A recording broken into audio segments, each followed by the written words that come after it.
So that was your bad. Good morning. That was it? That's it. All right. Oh, at least I was prepared for that. Good morning. I let the record reflect state's attorneys present, defendant, and defense counsel are present. Anything we need to take up before we bring the jury in?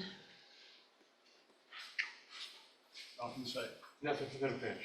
So I know the pathologist will be, have to come after lunch this morning, just for me to have an idea how many, what do we have this morning? 2 witnesses this morning. We have the detective and we have Hunter Jones from the crime lab. Okay. All right. We'll get done, and then doctor this afternoon, and That should be our last witness and we should rest. we'll, I'm gonna go ahead and make some of those adjustments on the charge that I sent you guys that I know don't apply. And then, we'll talk about that maybe this morning after we have to rest early, or recess early, and wait for the doctor. We can work on that charge a little bit. All right, you can bring the jury in.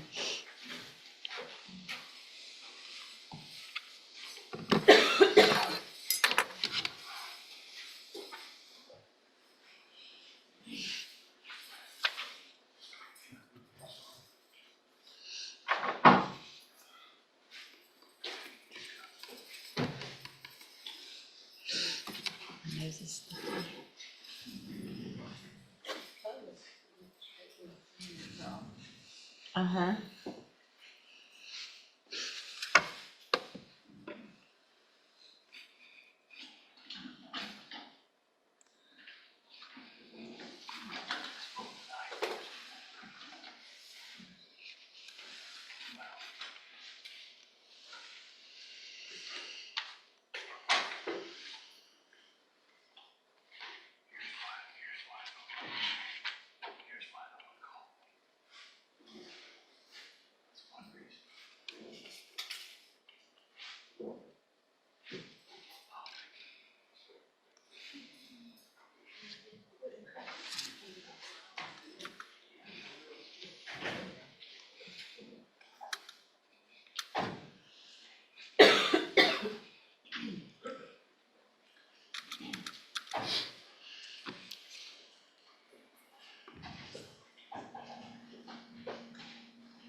Yep.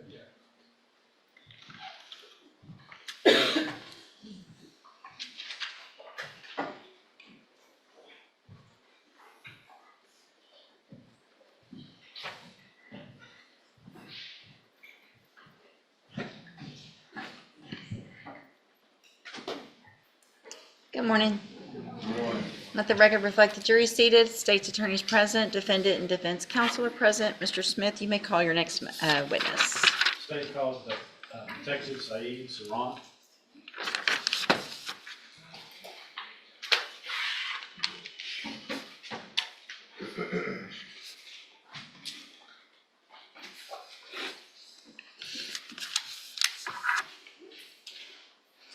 He's not been sworn.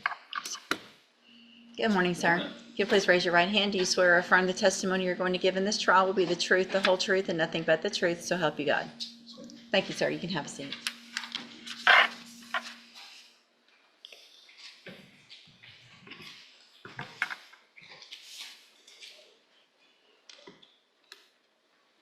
Good morning. Would you state your name for the jury and spell it for the court, please? Yeah, you can just, you can pull it on down. It should be ready to go. All right, my name is Saeed Sarant. That's S-A-E-E-D, S-E-R-R-A-N-T. And how are you currently employed? I'm employed with the Beaumont Police Department as a persons detective. How long have you been so employed? I've been with the department for 13 years and a detective for 3. Are you a certified peace officer in this state? Yes, And what training do you receive to become a peace officer? I completed an accredited regional police academy at LIT.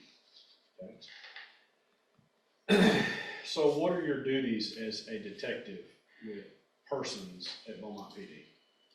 We have to, we investigate crimes and interview suspects, witnesses, all involved. Okay, and what is persons? So it's all crimes against persons.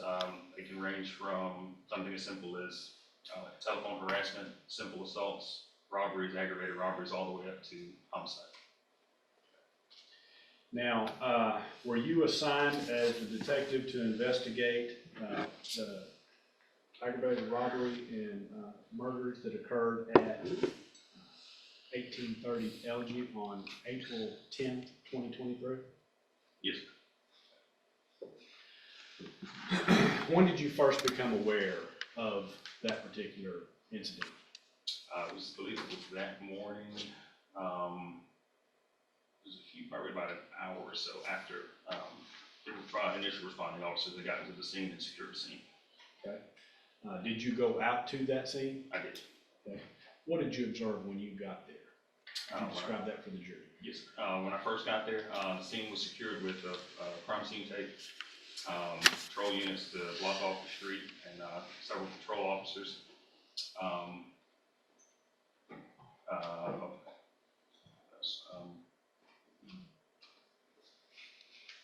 To my knowledge, whenever I first got in there, there was one victim who had not been identified yet, who had been taken to the hospital. And there was the second victim was actually still inside of yes, he was inside of the residence. Sorry. I'll refer back to my report, please. Of course. Sure.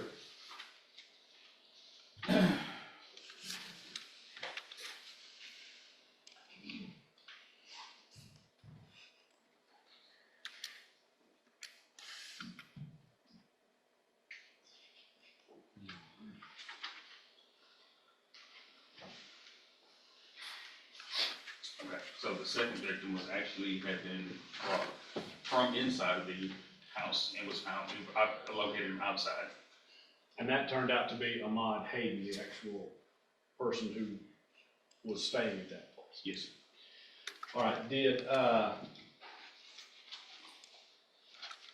and just if you can look on your monitor there, I'll show you State's Exhibit number 3, which just shows an overhead view from Google Earth of that location. Yes, sir.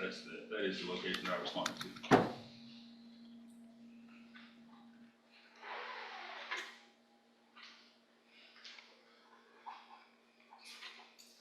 So that house has the driveway that runs along the right side there. Yes.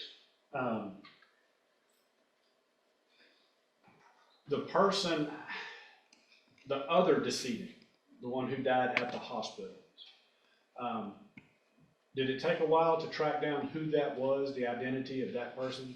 Yes, it was. Our ID technicians had to roll his fingerprints because he didn't have any identification on him.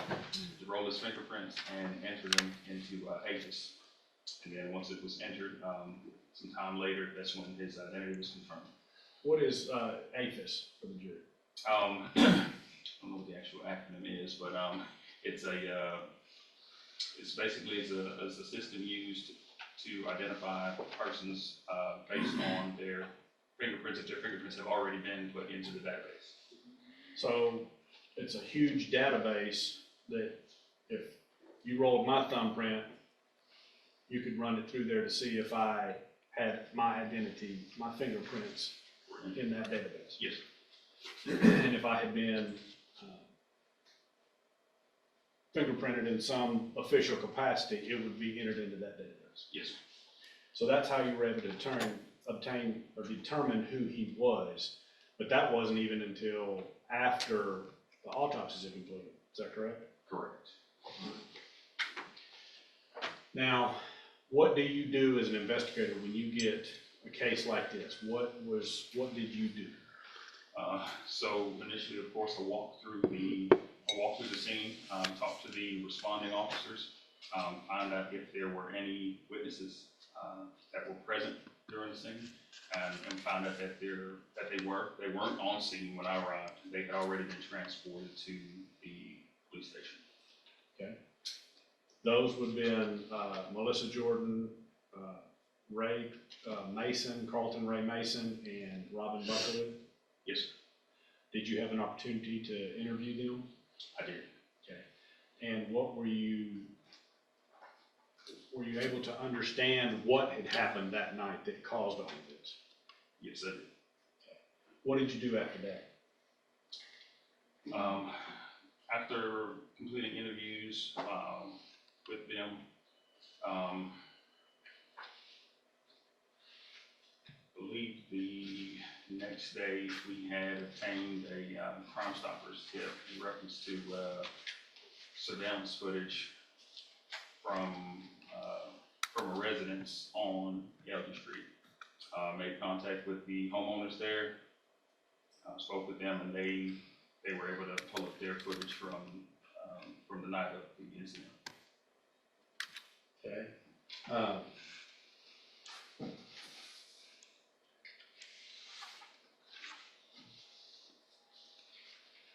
So the surveillance video was from a house on LG. Was it 1785. 1785? Was that the Dominguez? I believe it's. Okay. And were you able to get a copy of that the surveillance, their cameras out front of their house, get a copy of what happened in front of their cameras? Yes.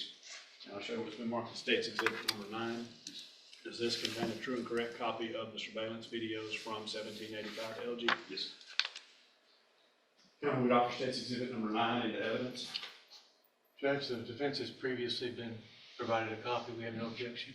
Thank you, it's admitted. And permission to publish. Yes, sir.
Judge, I apologize. I entered the wrong jump drive in. This is not what I purported it to be. This was we'll get to this one shortly. This is the Okay. correct. It would be State's Exhibit number 10. So we withdraw number 9 at this point and offer State's 10. Is it, can you get that identified properly with the detective? Okay. The surveillance video from 1785 LG Street is actually contained. I pulled the wrong jump drive. We've got a couple we're going to go through. But this State's Exhibit number 10 is the one that contains those surveillance videos, correct? Yes, sir. This time we'd offer State's Exhibit number 10. No objection, Your Honor. So states 9 is withdrawn, states 10 is admitted without objection.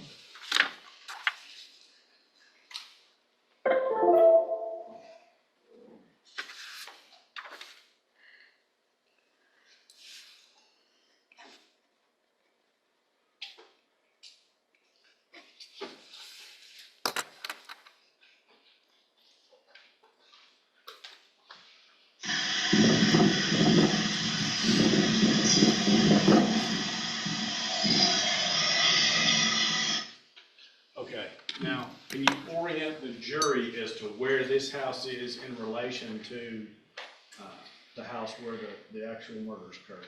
Yes. So There's a There's a lake. pointer right there if you want Right here, to, you have to turn around and do it. oh, okay. or you could do it on this one over here. They can all see whichever one's more convenient. So this house is actually located southeast of the house where the robbery homicide occurred, and believe the 1830 LG is going to be on the northwest side of LG Street, about I think it's the fourth house from this corner on the right side. Okay, so that house is further down, it's not visible on this particular surveillance video. Right. And we just saw a car, a Suburban, that just turned from LG onto Avenue E. Yes, sir.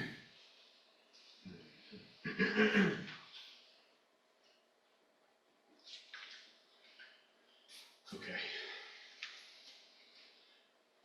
Now, were you able to determine the date and time that this is all transpiring? Is that accurate on the Yes, sir. right It is. corner, right bottom corner? Yes, sir. It is accurate. So this was April 9th, 2023 at 23:12:18, which would make it 24-hour time. That would make it 11:12:18.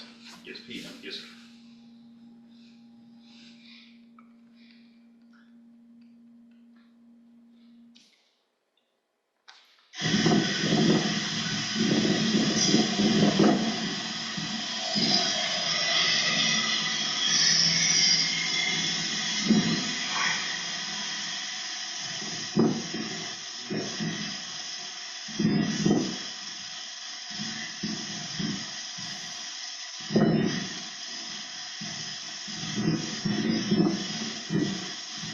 Was that gold-colored Suburban, did that turn out to be important in this case?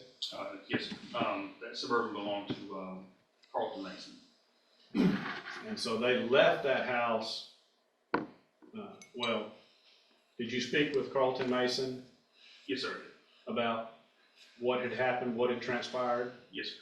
And so did his story match up with the surveillance video? Yes, sir. That they left about 11:18 and then came back at some point after that? Yes, sir.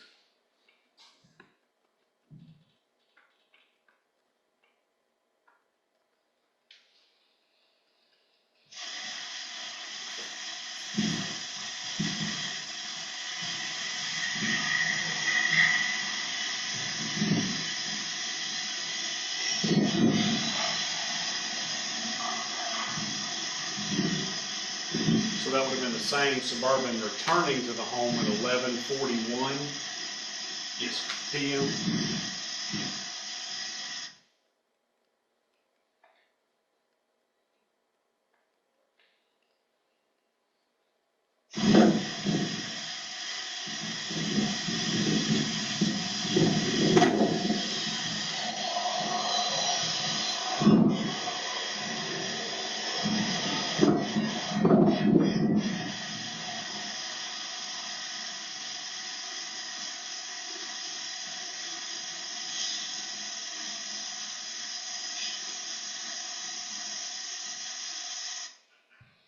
So what was significant about this? So in this video, the Suburban is returning back to the residence, and probably less than a minute after the white Expedition goes by, traveling west on LG towards the dead end.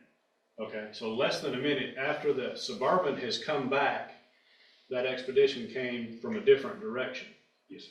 but went straight on LG past the turn on Avenue E. Yes, sir.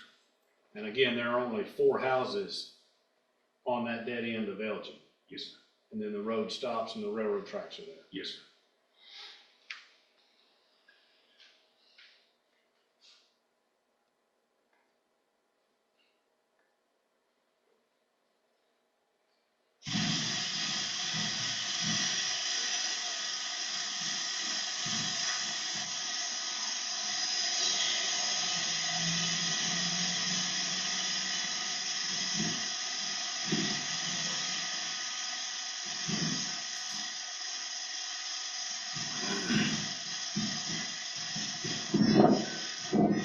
So even though there are only 4 houses on that part of LG, it still took that Expedition about 45 seconds or more to turn around and come back out.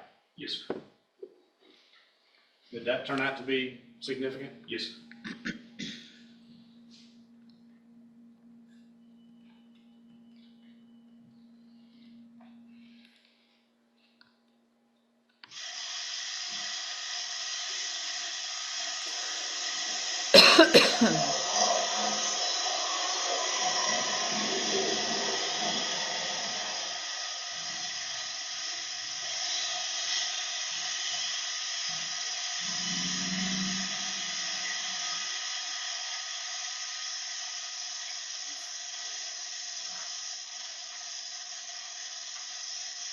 Now, this video purports to be April 10th at 2:16 in the morning. Yes, So does that turn out to be significant? yes, sir.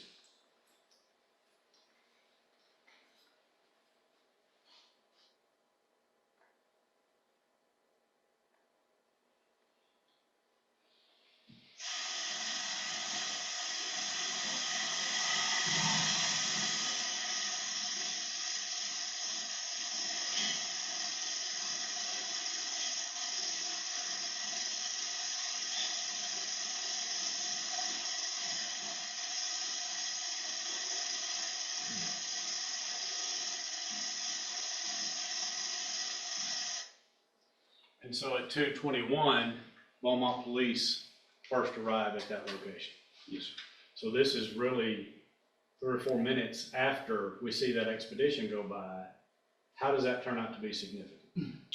So, the expedition that comes by, prior to this is the same expedition that went by, earlier in the 11, before the midnight hour. It was determined that the vehicle, we found belonged to, Shirley Jackson. And in speaking with her, she, stated that, whenever we. Object to hearsay.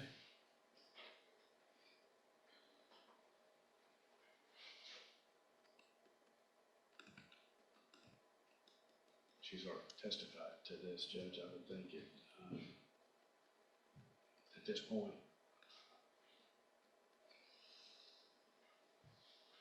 I can rephrase. Okay.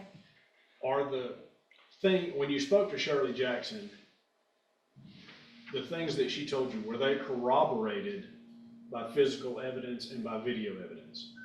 Yes, sir. Okay. And,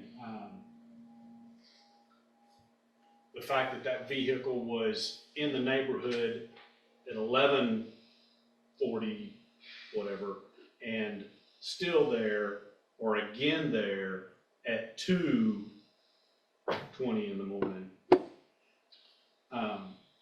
did her story, or the version that she told you, did you find it to be truthful?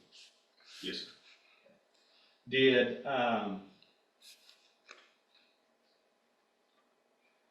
Did Judge, you, object to that. That's invading the purview of the juror whether a witness is truthful or not.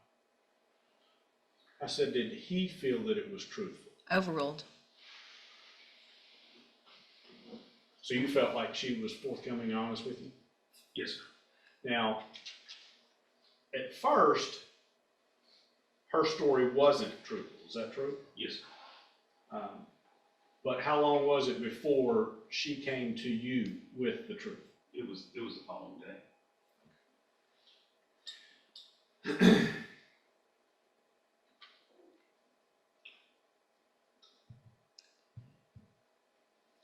Did she detail to you who was with her Yes, she did. in that vehicle? Yes, sir. Was it more than one? Yes, it was. Was it 3? It's 3 people. Yes, sir. Did she detail to you when and where they exited her vehicle? Yes, sir. Was it close to this location? Yes, sir, it was. But it wasn't on LG Street. No, it was. Did she detail to you what she did after these individuals exited her vehicle? Yes, she did. What was her relationship to the people in the vehicle? She was the girlfriend and child's mother of Paul Westbrook. And Paul Westbrooks was he related to anybody else in the vehicle?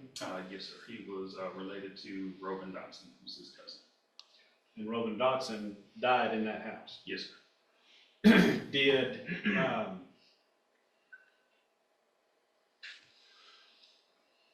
So did she relate to you that they were with her and got out of her vehicle? Yes, sir. And then did she tell you where she went after they got out of her vehicle? Yes, sir, she did. Okay. Were you able to corroborate that in any way? Yes, sir, I did. How? I was able to obtain surveillance footage from one of the locations that she went to. Where was that? That was Fuzzy's, 1405 Washington. Okay. And did she detail about what time the individual got out of her vehicle? Yes, sir. And about what time she went to Fuzzy's? Yes, sir. And about what time she picked them up? Yes, sir. Did all that relate? And you were able to go to Fuzzy's and look at their surveillance video? Yes, sir. Were you able to determine if she was in fact being truthful by finding her on that surveillance video? Yes, sir. Showing what's been marked State's Exhibit number 9. Is this the surveillance video from Fuzzy's? Yes, sir. Where is Fuzzy's? As far as Actual location. it's on 1405 Washington Boulevard. So it's like Washington Avenue. Yes, sir. Now we'd offer State's Exhibit number 9, surveillance video at Fuzzy's. We've been given a copy, Your Honor. No objection. 9 submitted.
So that shows to be April 10th, 2023, about 1:15 in the morning is when she shows up at Fuzzy's, which is about an hour before. Mr. Smith, can you turn it down or?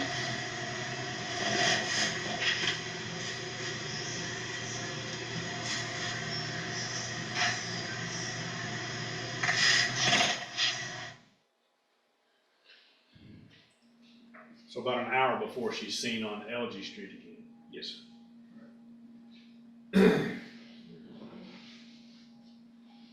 Now, what else did Shirley Jackson, what else did she give you? As far as evidence in the case, or the location of evidence in the case? She had provided us with the location of where the firearms were. The firearms that were used at the scene. She provided us the location of where she told us she had put the magazines in one location and the firearms in another location. Okay. Did you go to those locations? Yes, sir, I did. Were you able to find the magazines? I was not. Were you able to find the guns? Yes, sir. Where did Shirley Jackson live? She lived at 5880 Plymouth Village Apartments. And did she dispose of those at those apartments? No, sir. It was said to me that she had disposed the magazines at 125 IH10, which was Timberlake Courts at the time, and the 2 handguns at 5015 Pine Club Apartments. Okay. But she put them in different dumpsters? Yes, sir. Did it take a lot of effort to find those guns? Yes, sir. To show what's been marked. Let's start with the location of Fuzzies. Does that map actually give us a good location of Fuzzies? Yes, sir. And it's not very far from where the house on LG was? Yes, sir. Have you look at States Exhibits 11 through 17 and ask if you're familiar with those? What was the number on the, 8. thank you.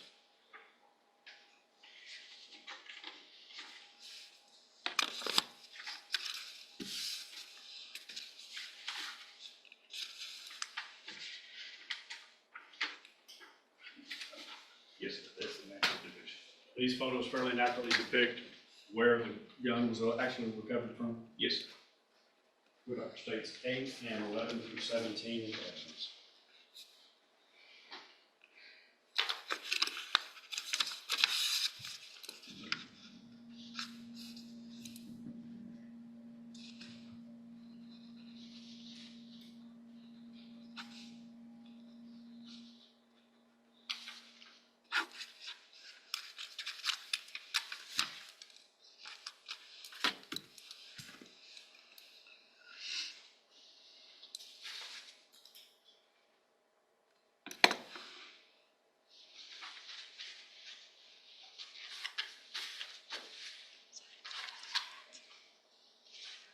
Judge, we've seen 8 and 11 through 17, and we have no objection.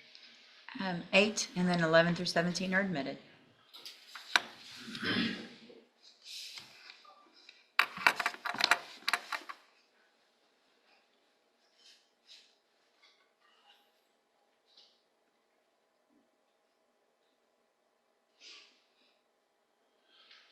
Okay, so we can see on States Exhibit number 8,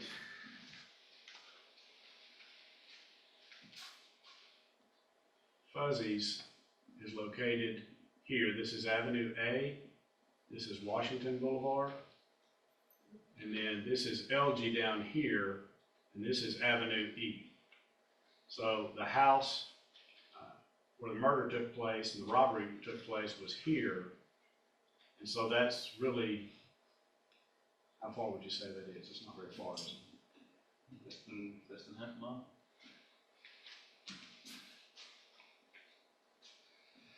Now describe for the jury, this doesn't look like a parking lot in an apartment complex. Would you describe for the jury the process of retrieving the firearms? Yes, sir. Once we went to 5015 Pine and determined that it was a compactor style roll-off dumpster, and it was unsafe for us to go in there to dig through trash, so we had to coordinate with a roll-off dumpster service to come pick up the trash bin and bring it to the Beaumont landfill.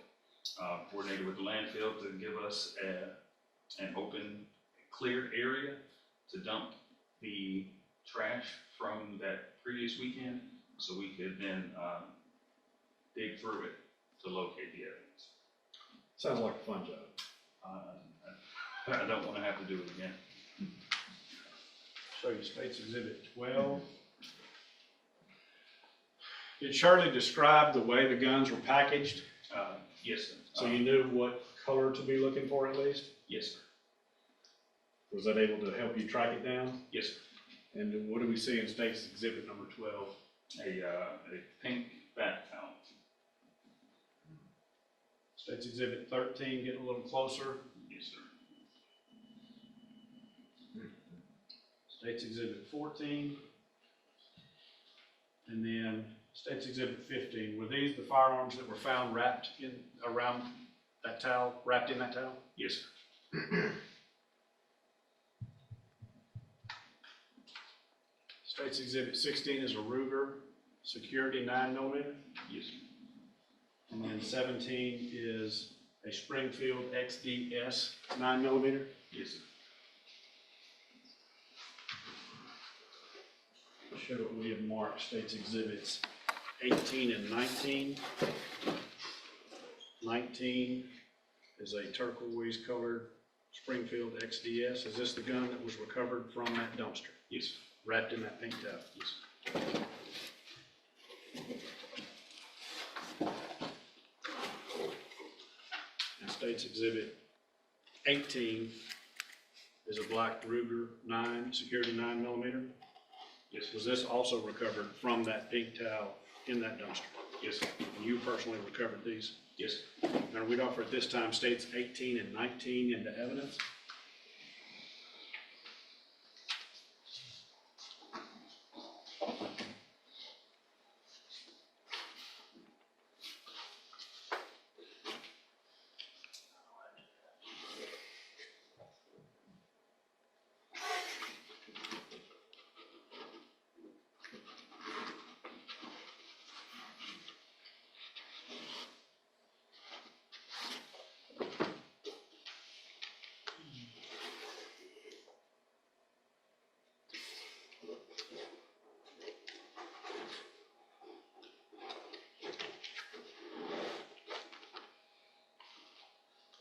No objection to 18 and 19, Your Honor.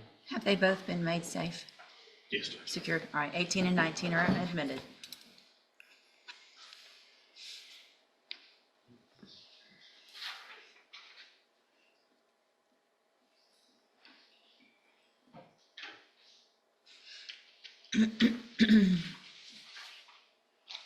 Based on your investigation of this case, do you have a firm grasp on what happened at 1830 LG and who was involved? Yes, sir. Okay. What did you determine had occurred? Okay, so I determined what occurred. I determined that Shirley Jackson had driven Paul Westbrook's, Dijon Ivory, and Rogan Dotson initially to this location. That's where they were seen on surveillance. Vehicle first turned around and left. They were later dropped off at a street south of LG Street and let out of the vehicle. Shirley Jackson then left them after they walked off and just drove around, and then ultimately once she had told us she had gone to the store, we were able to corroborate that.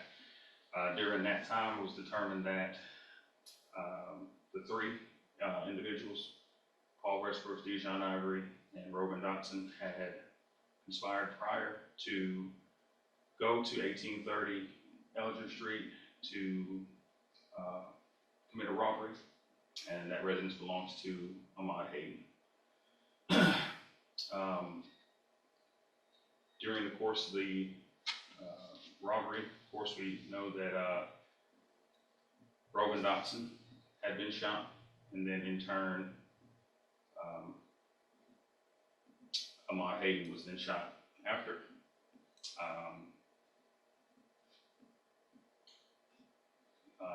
Paul Westbrooks and Dijon Ivory fled from that location and were later picked up about the same area that they had been dropped off. Shirley Jackson. Okay. Now, did you have, I mean, you talked to the witnesses that were in the house. Yes, sir. You talked to Shirley Jackson, who didn't go in the house, but had been with them prior to and then afterwards. Yes, sir. You know that Rogan Dotson didn't get back into the expedition. Yes, sir. But did you have occasion to speak with Dijon Ivory? Yes, sir.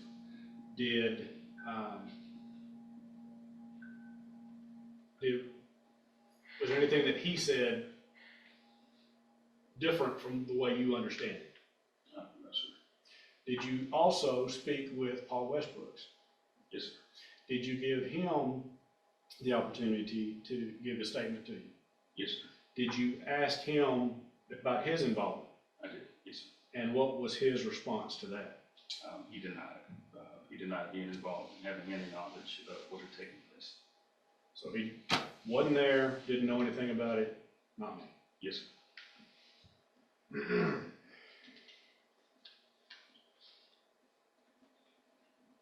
Over the course of your law enforcement career, have you had the opportunity to speak with witnesses, suspects?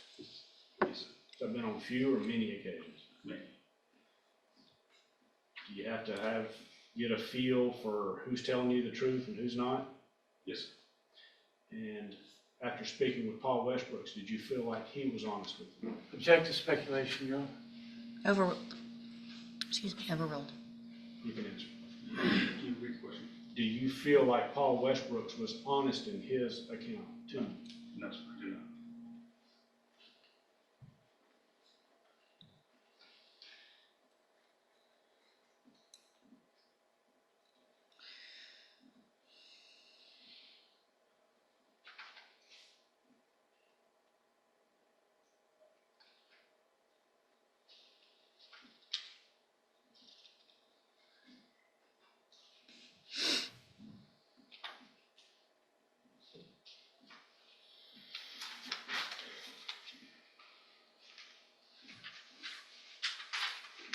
So we know that this occurred on April 10th of 2023, Yes, sir. and it occurred in Jefferson County, Texas.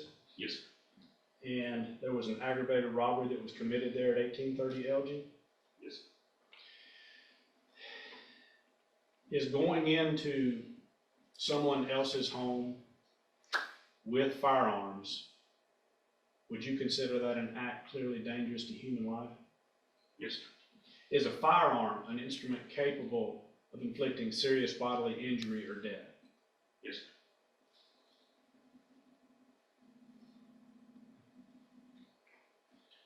Do you feel like both shootings occurred in the process of, in the furtherance or commission of the felony of aggravated robbery? Calls for speculation, Your Honor. Object. Overruled. You can answer. Yes, sir.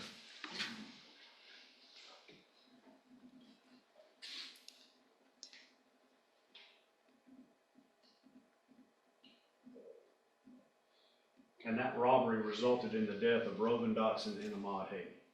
Yes, sir.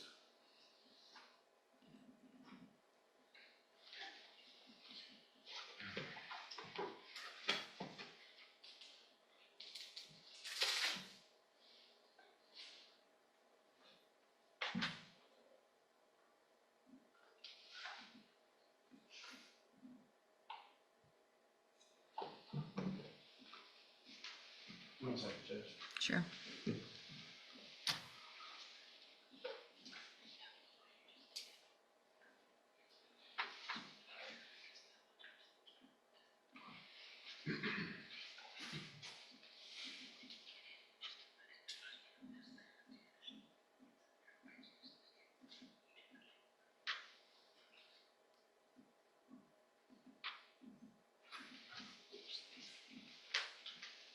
Now,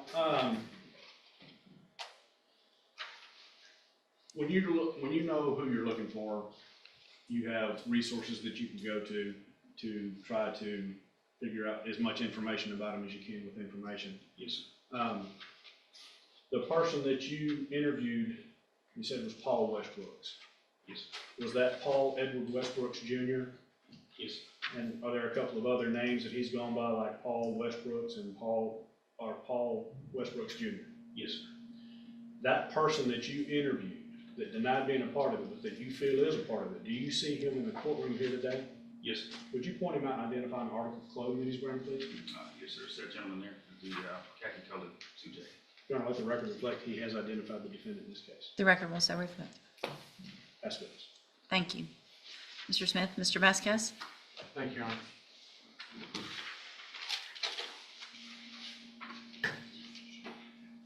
Detective, how are you? Good, how about yourself? Good, thank you. With all due respect, no sarcasm intended, you're not clairvoyant, are you? No, sir. You can't see into another person's soul. No, sir. And you've talked to a lot of people, interviewed a lot of people in your time in the police department. Some stories are true, some are not true.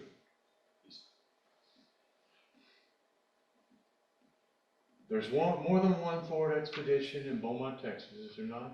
There is.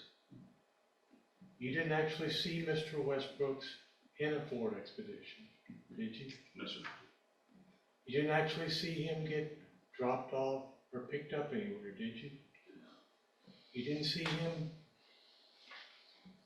in the course of a robbery, did you? No, sir. You brought your report with you to court. Yes, sir. May I see? Sure. May I approach you? Yes, sir. Thank you.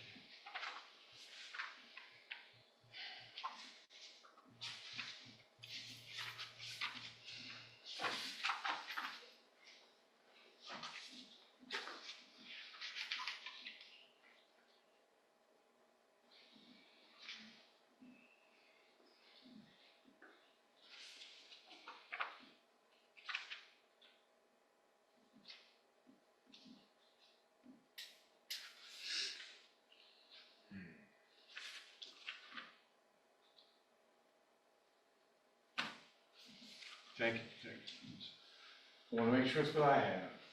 I misplaced stuff sometimes.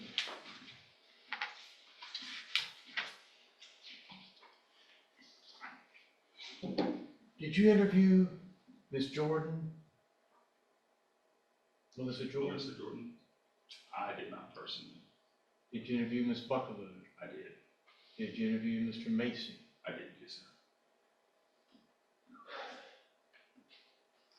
sir. After those interviews, did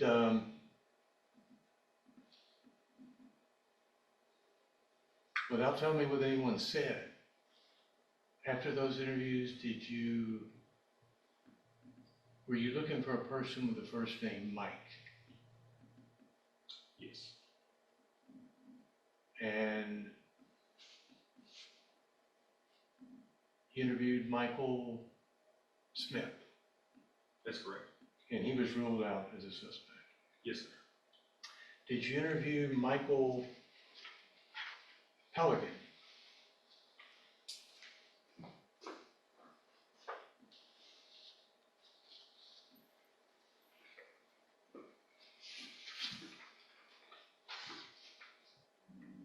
Can't recall? And, I can refer back to my report. Sure. If you would.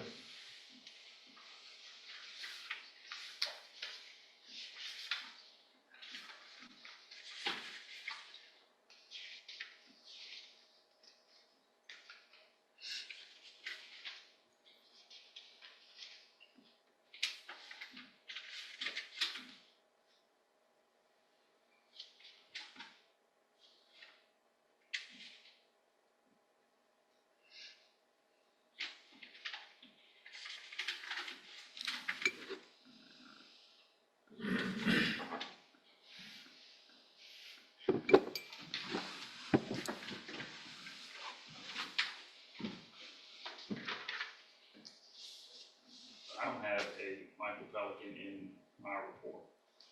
It's possible another detective may have interviewed him. Do you have any independent recollection of that name? I do. It had come up, yes, sir. Do you know of any other detective talked to him? I'm sure there was. I can't recall right off the top of my head. Are you I don't know what you call it, the chief detective or the lead detective in this? The lead detective, yes, sir. So would you know if another detective interviewed Michael Pelican? Yes, sir. But you can't tell us today? Not right off the top of my head.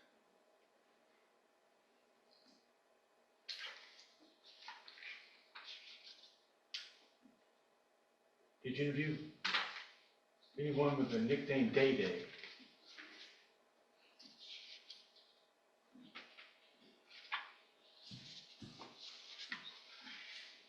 Does that ring a bell? I don't recall. Steve? Did that name come up for any reason? For any person of interest or someone you wanted to talk to?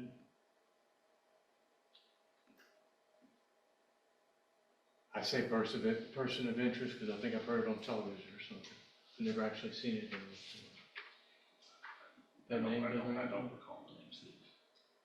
Was a shotgun recovered at the scene? Yes. Was that analyzed for anything? No, sir.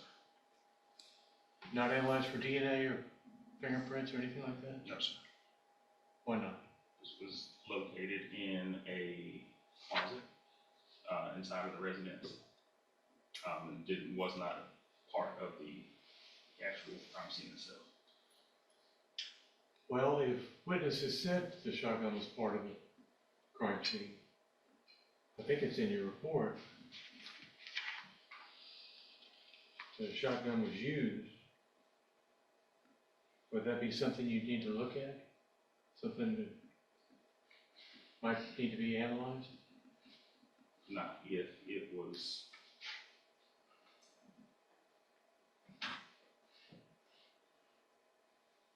I don't recall the shotgun being used in this instance.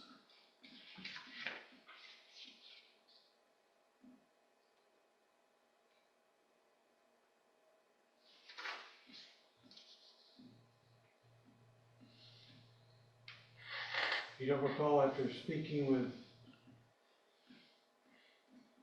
I don't know if it's Miss Buckaloo or Miss Jordan, talking about one of the suspects with a shotgun? I can refer back to my report and look and see if I notated it in there. Would you please?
No, sir, I don't have anything about the shotgun in my report.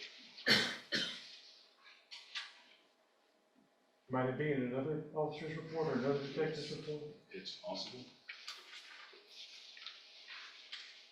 Should it have been analyzed if it were used in this type of incident?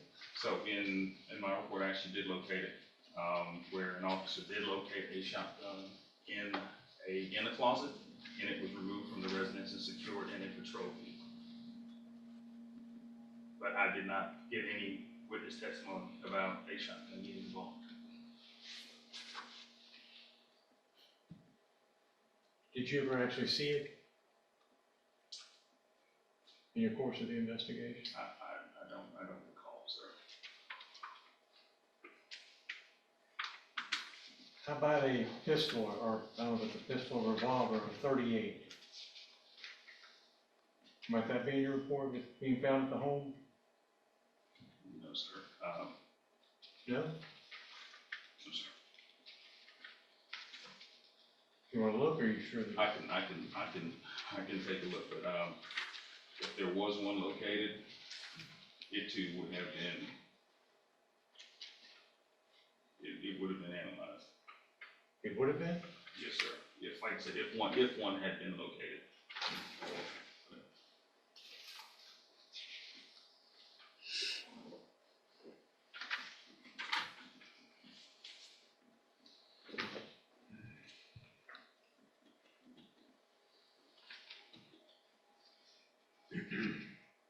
What is a EIG 38? Is that a brand, a EIG, do you know? I'm not sure.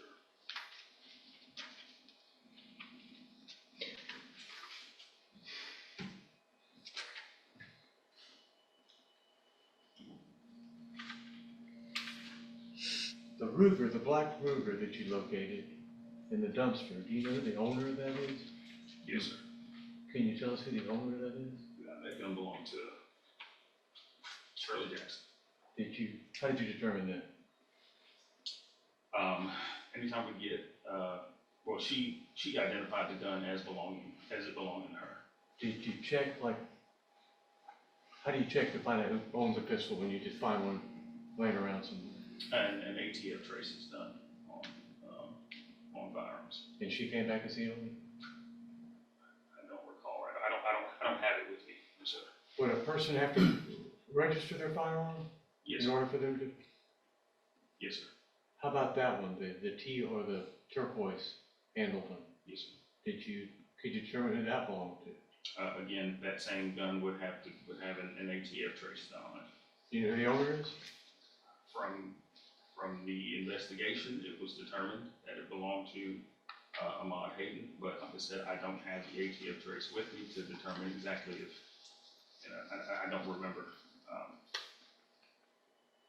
So the black gun determined it was Shirley's, and the turquoise gun, Mr. Hayden's. Yes, sir.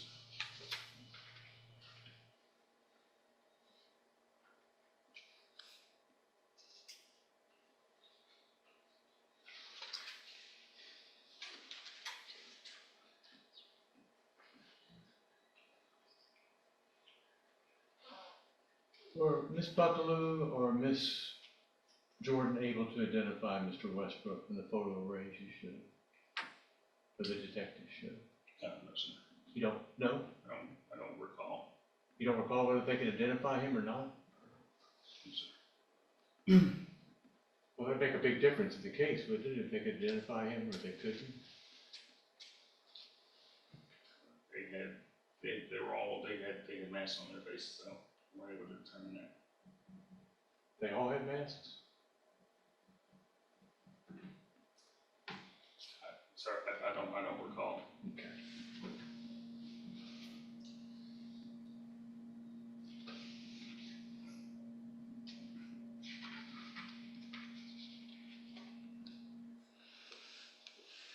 Did you determine who the owner was of the house, or whose name came back on the water bill at 1830 Oak? Yes, sir, I did. Mr. Broussard, Yes, sir.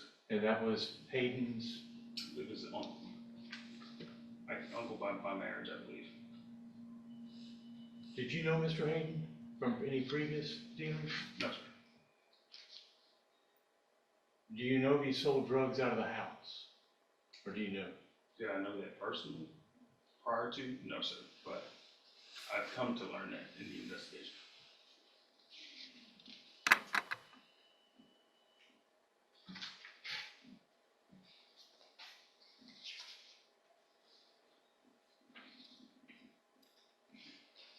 So everything you just articulated for Mr. Smith, the scenario,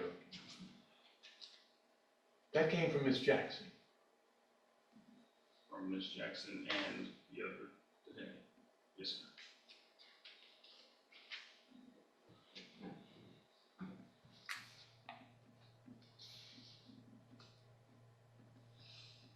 Yeah, one moment here. Sure.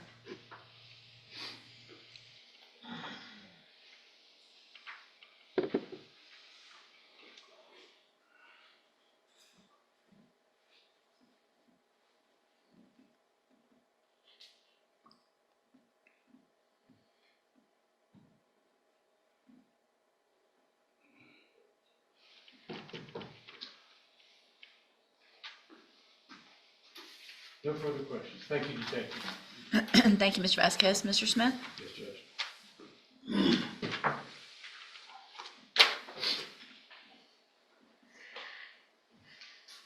Okay,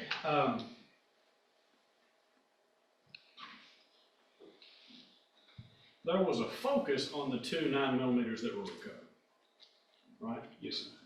Why was there a focus on those two particular guns?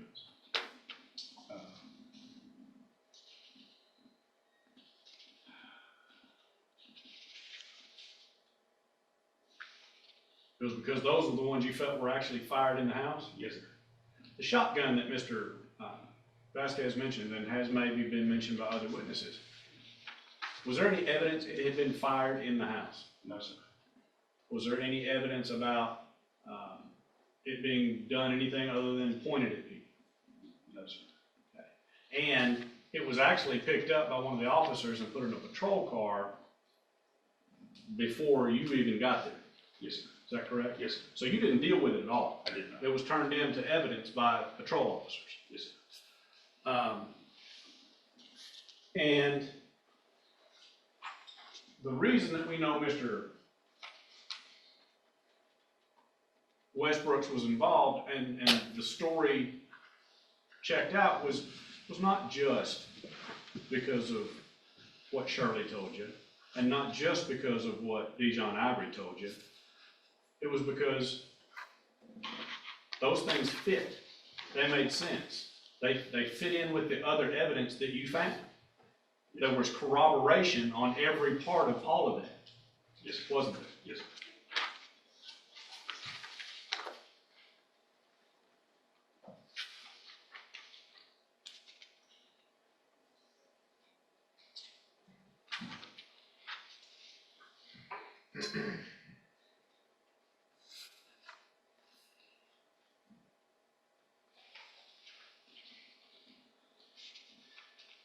Did any evidence that was discovered in the case come up with anything that would dissuade you from the fact that 3 men went into that house acting together to commit an aggravated robbery? No, sir. Anything in your investigation, the evidence that was recovered, lead you to believe that anybody else was involved with this other than Dijon Ivory, Roland Dotson, and Paul Westbrooks? No, sir. Just those three. And you ran down every lead that you were able to track down in this case? Yes, sir. No doubt in your mind, those are the 3 men involved. No, sir. That's great. Thank you. Anything else, Mr. Vasquez? No, Your Honor, no questions. Any objection to Detective Sarant being excused? No, Judge. Subject to recall. Thank you, Detective. Obviously, if they need you to come back, if you'll make yourself available and you're placed under the rule, and you know what that means. Yes, ma'am. Have a good day. You're free to go. You may call your next witness. That calls Hunter Jones.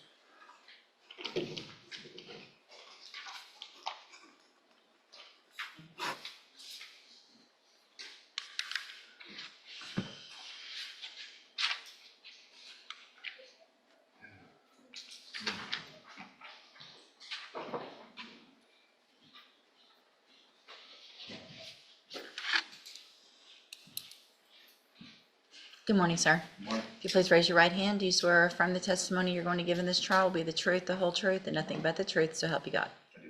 Thank you, sir. You can have a seat. Thank you.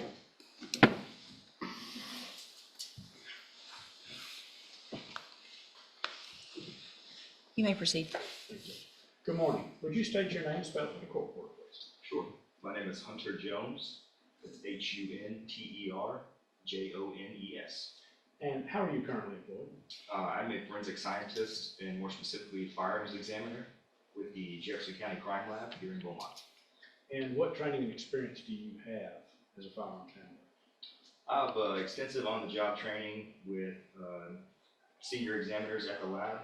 Also was a participant or member of the National Firearms Examiner Academy, excuse me, which is a program that's put on by the ATF, or Bureau of Alcohol, Tobacco, Firearms, and Explosives. This was a program that took place at the headquarters in Maryland. I had experts from around the country come in to work with you on using a microscope for examining tool marks on fired projectiles or bullets, as well as fired cartridge cases, working with firearms on their functionality, different parts, multiple manufacturing tours for ammunition plants, firearm manufacturing plants, tool making plants, to see all the processes that take place through those different steps and components. And I also have a license through the Texas Forensic Science Commission for firearms examination, which included passing a test and includes continuing education hours. Every year there's a certain amount of hours to withhold that license or maintain that license rather. And there's other continuing education hours for the lab standards, as well as proficiency tests that are passed annually to do this type of work and make sure expected results are given to maintain casework. And is the lab in which you work, is it accredited? Yes, sir. Now, have you testified as an expert in firearms in district courts here in the state of Texas Yes, sir. and in Jefferson County? That's correct. Been on few or many occasions? I would say many occasions.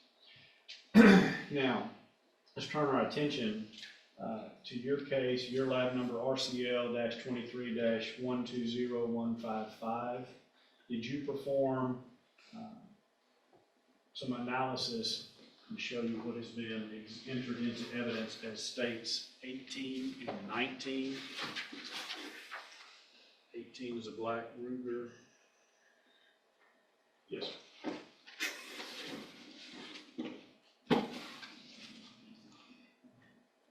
Your initials on there somewhere. Yes, sir. I'm right here. And then show you States Exhibit 19, Springfield, XDS. Yes, sir.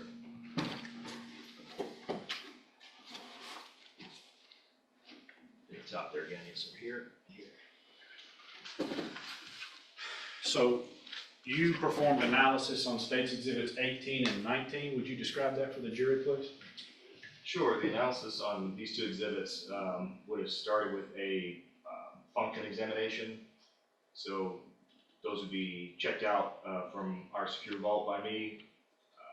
There would be some visual inspection, looking at the condition as received, documenting that along the way, as well as noting the safeties, obviously checking to make sure the firearm isn't loaded to begin with or have an obstruction in the barrel.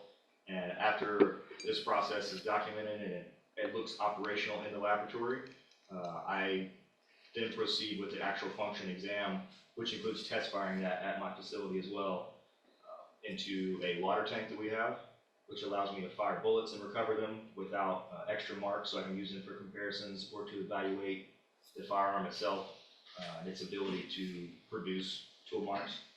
And the cartridge cases are also collected during that process. Okay. Now, were you also provided with a cartridge case in this particular case? Yes, sir. And explain to the jury, what are we talking, when we say a cartridge case, what are we talking about? So the cartridge case comes from the original cartridge or full round of ammunition. So pre-firing, you have the usually brass or nickel colored and metallic part of the full cartridge, which contains the powder and has a primer on the back. And then on the end of it, it will end up leaving the barrel of the firearm as a projectile or bullet. It's usually the flat round, or sometimes if it has a hollow point, it's the end with a hole in it on copper jacket, or sometimes steel or aluminum or nickel colored as well.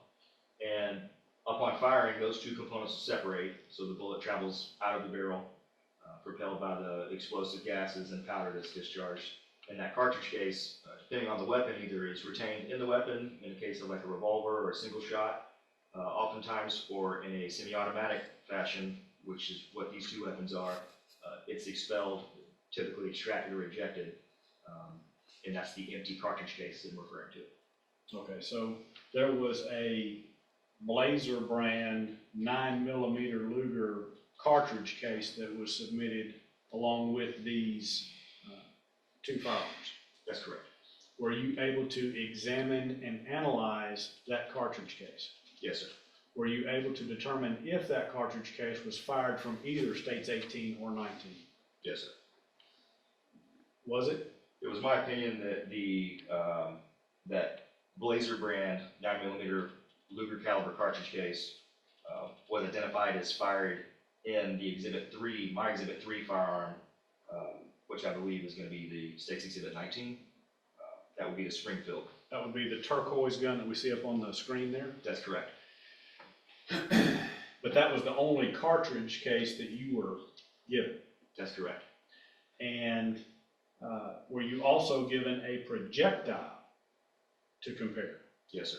And were you able to make a successful comparison on that?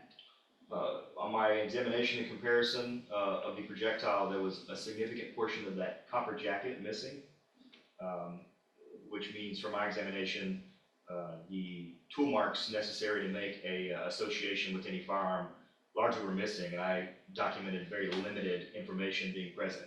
So my resulting conclusion or opinion on that was that it was inconclusive. It was evaluated and consistent in size, shape, and weight with a 9mm Luger caliber, but any further associations or information could not be given. Now explain to the jury, people that may not be quite as familiar with firearms, when we're talking about, we call it a bullet, right? Has a cartridge, which is the round case with the primer on the bottom, the powder inside, and then the projectile is fitted inside of that case. Yes, sir. But when you say, in this particular case, the copper had separated, the jacket had come off, would you explain that to the jury? What is a copper jacket? Sure. A large portion of ammunition that has been manufactured, at least up to this point, has been a lead core with a jacket, and often copper jacket surrounding that. Lead, according to the industry, tends to gunk up a barrel or stick in a barrel more, so it's a cleaner firing process, and maybe less cleaning between firing and whether it's range or personal use or whatever the use may be for the barrel. So part of the reason was, I guess, cleanliness for firing through the barrel and maybe retention of that projectile better, because lead is known to melt or deform easier as it's a softer metal. So there's often what you find is a jacket enclosed on, whether it be a hollow point or a total metal jacket or a full metal jacket, encasing that lead projectile or lead core. So that's common on bullets that you would buy at Academy or anywhere. They're going to have that jacket because people prefer that because it keeps your gun clean. It's very common. But as that projectile goes through the barrel, it begins to spin, and sometimes that jacket will separate, especially if it hits something, right? Yes, that's correct. And in my experience with this particular brand of ammunition, Blazer, I don't know what the brand may be for the projectile, but the cartridge case was clearly marked. And when I test fire this brand, the jacket separates even on my test firing in the water tank. So it will be consistent with what I'd seen in Blazer as well. But either way with that, yes, with encountering an object of sorts, especially with this type of ammunition, it's common for that jacket to separate, which takes the marking surface interacted with the inside of those grooves in the barrel or lands in the barrel. That's where those marks reside. So when that jacket material is gone, there's less to look at. Okay. So your analysis in the exhibits in this particular case, it is your opinion that both states 18 and 19 were functioning properly, which means they were able to fire a projectile through the barrel just like it's designed to do from the factory. Yes, sir. And one of the casing that you were given was fired from one of these firearms. In my opinion, yes, sir. And the second one, there wasn't enough evidence to say for sure that it was, but there was nothing that would exclude it either. That's correct. Thank you. Yes, Pass sir. it. Witness. Thank you. Mr. Vasquez? Thank you, Your Honor. Hello, Mr. Jones. Hello, sir. Now bear with me, I don't know guys like you and Mr. Smith.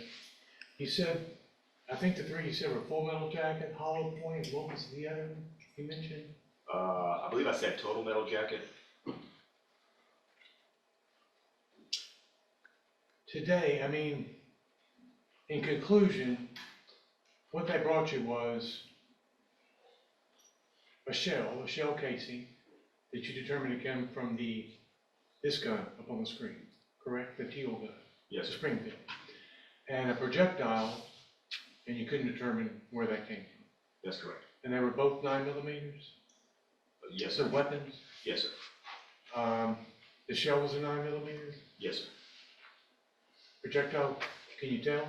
It was consistent in size, shape, and weight with 9mm. Can a 9mm weapon fire a 380? It could, yes, sir. Some weapons can, some can.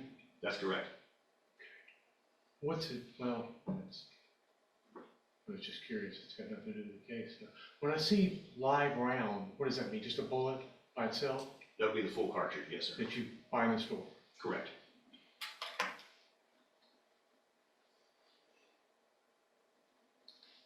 But in this case, we're talking about one shell you examined and one projectile.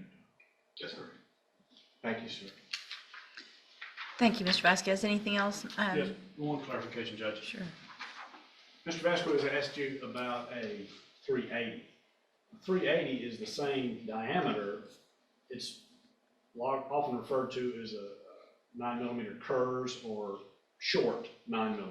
So it's the same width. It would fire through. You could technically fire one. It may not give you the exact results that you're looking for, but 380 is similar in size to the 9mm. That's correct. All right, anything else, Mr. Vasquez? No, Your Honor. Any objection to Mr. Jones being excused? No, Judge. Subject to recall. Thank you, Mr. Jones. You're excused and you're placed under the rule, and you know what that means. Yes, ma'am. Have a good day. Thank you. We're at that point. Yes, Judge. All right, so ladies and gentlemen, there is and the doctor that is going to come testify, the pathologist, cannot come until after lunch. It's the autopsy doctor. You guys have heard some things on the news about some people at the plant that anyway, he's busy this morning handling that, and law enforcement is also involved, and so we can't really pull him away. So we're going to take a long lunch. It's 10:30. I'd like to get started back at 1 o'clock. Please keep in mind all those instructions you were previously given. We're going to stay here, work also on the charge, so that when we get to that point, we'll be ready to go and get the case to you as quickly as we can. All right, keep in mind all those instructions. If everyone else would remain seated, you're excused until 1 o'clock.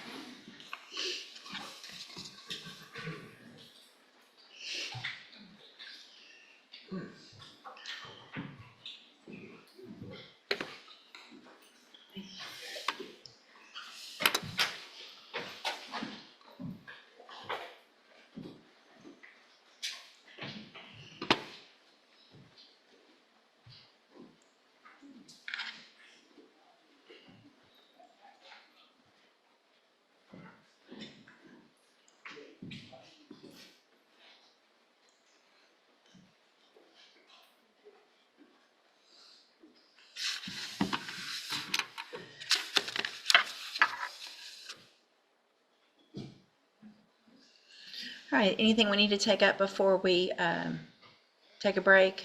Question, I guess, from the court, Judge. Anticipating that Mr. Westbrook's in the case we get to punishment will not stipulate to his priors, do I need a written motion for fingerprint, or will an oral motion be sufficient? It depends. I mean, if you want to visit with Mr. Westbrooks and see if he would agree to that first before we do it. I think if he does not agree to do the fingerprint, then probably cleaner to go ahead and file a quick motion, and just so that there's something in the file for appellate purposes and things like that. But if Mr. Vasquez, if you'll explain to him, obviously what we're talking about, I'm going to order it. But if you need me to do that for appellate purposes, we'll get that done. I'm printing out. All right, let's go off the record.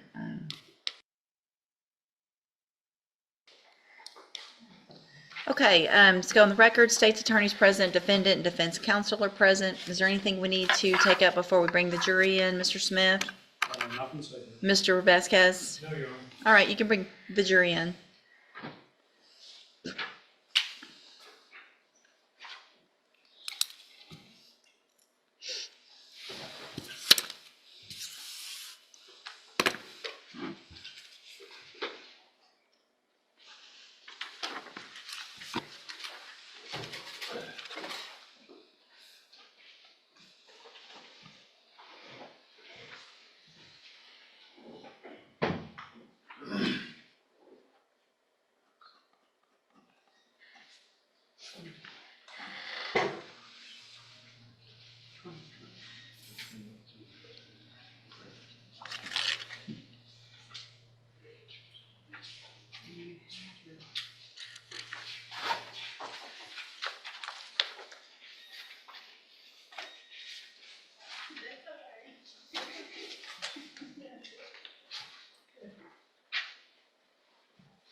It's cooled off in here. I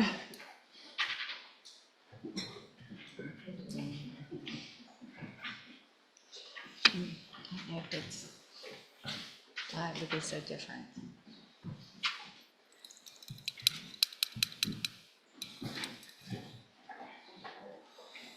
All right, let the record reflect the jury seated, state's attorney's present, defendant and defense counsel are present. Mr. Smith, you may call your next witness. State calls Dr. Christopher Jeffrey.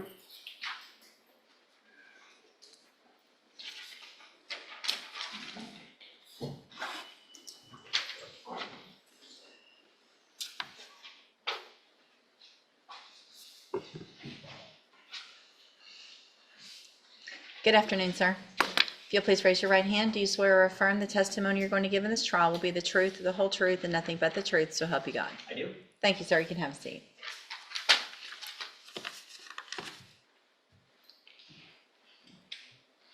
That microphone moves a little bit. If you'll just pull it over. There you go. And the seat doesn't move, so it doesn't quite match up. Fair enough. You may proceed. Would you state your name for the record and spell it for the court reporter, please? My name is Christopher Geffrey. It's spelled Christopher. And the last name is spelled Geffre. And what is your occupation? I am a forensic pathologist. And would you tell us what educational background, professional training you had that qualified you in the field of medical pathology? After finishing college at the University of Arizona, I did a MD PhD program. I finished that in 2012 with both my MD and my PhD. I then did a 4-year residency in pathology, followed by a 1-year fellowship in forensic pathology, which is being a medical examiner. Then I took all of my appropriate testing, and I'm board certified in anatomic, clinical, and forensic pathology. Would you tell the jury what is forensic pathology? Forensic pathology is a type of medicine that the doctors are determining cause and manner of death. And in your capacity as a forensic pathologist, do you perform autopsies? I do perform autopsies. Okay. And let's go, well, do you perform autopsies for Jefferson County? I do. And have you testified as an expert in forensic pathology in district court before? I have. What company is it that you work for? I work for the company called Forensic Medical Management Services. And is that the company that performs the autopsies for Southeast Texas, for a lot of the adjacent counties? Yes, we contract with most of the counties in Southeast Texas to perform autopsies. Have you worked for them, or were you working for them back in April of 2023? I was. And let's talk about in Texas. At whose request do you conduct autopsies? The request is usually generated by the Justice of the Peace, or the JPs. Okay. And what is an autopsy? An autopsy is an examination of the body. We do an external exam where we look at the outside of the body and we look for any diseases or any injuries that may be on the body. And then we do the same thing on an internal examination where we look at the inside of the body and all the internal organs. During your career, approximately how many autopsies have you performed? I probably perform between 3,000 and 4,000 examinations. And you said you testified as an expert in forensic pathology. Has that been on few or many occasions? Probably many. I don't keep specific track. Gotcha. Now, on April 11th, did you actually conduct the autopsy on Ahmaud Hayden and Robin Dotson? I did not. But did a pathologist that worked for Forensic Medical perform those autopsies? Yes, my colleague who was in Texas at the time performed those autopsies. That was Dr. Moisef, Yes, that was Dr. Moisef. and she has now left Forensic Medical and has left the state of Texas. Correct. I believe she's in Georgia now, doing the same job, but for a different state.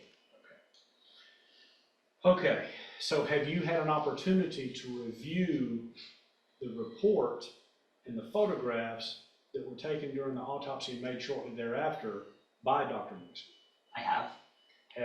Are you familiar with the autopsies of both Robin Dotson and Ahmaud Hayden? I I'm have. going to object to the questions and answers involving Mr. Hayden, they're not relevant in this trial. I would disagree, Judge. This is all one situation that would be hard to unwind. I mean, both of them were killed in the same room at virtually the same time, and I feel like it is relevant.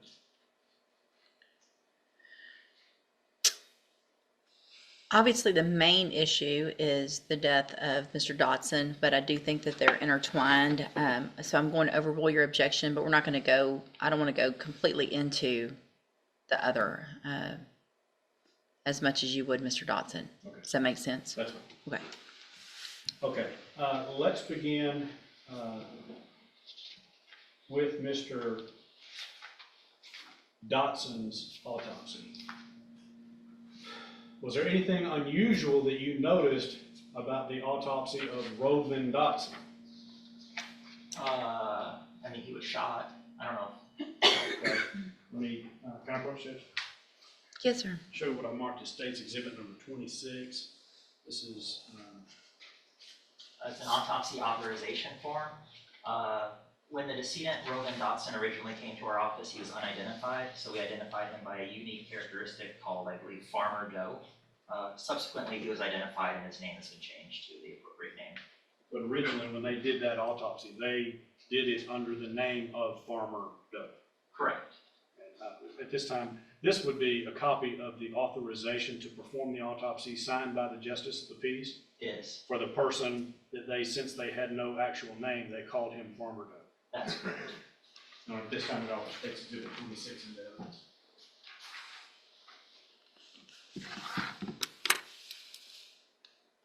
We've been provided this, Your Honor. We have no objection to 26. State 26 is admitted.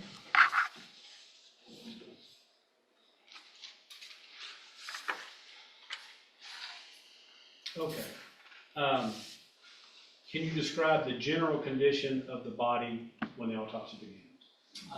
He was a relatively healthy individual with a defect to his abdomen, When you say defect, what do you mean? gunshot wound to his abdomen. What was the result of the external examination? The external examination, he was a fairly healthy, middle-aged, young individual. He had a gunshot wound to his right abdomen, but other than that, he was relatively healthy. And where exactly on his body was that gunshot wound? His gunshot wound was in the right abdomen. Let me show you what's been marked. State's Exhibits 47 through 32. Ask if you recognize those.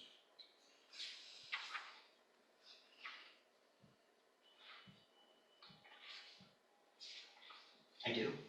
Did these photos, were these taken at the time of the autopsy? Yes. And did these photos fairly and accurately depict the condition of the body of Rovin Dotson when his autopsy was performed? To my knowledge, yes.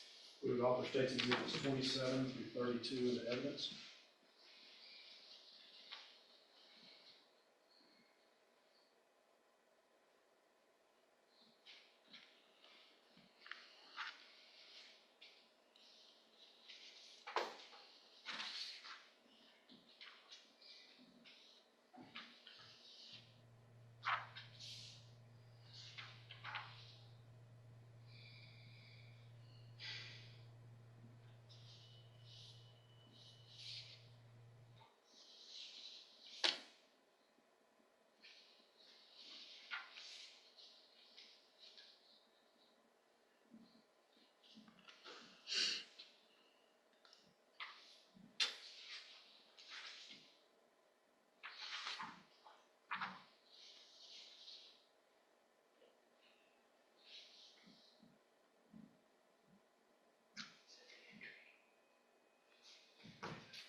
Judge, our only objection is to exhibit 31, and it's duplicative of 32.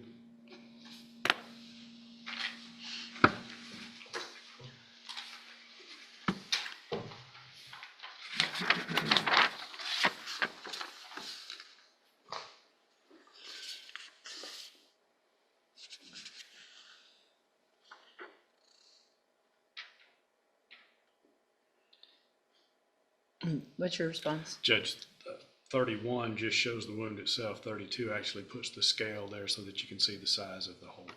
That's overruled. States 27 through 32 are admitted.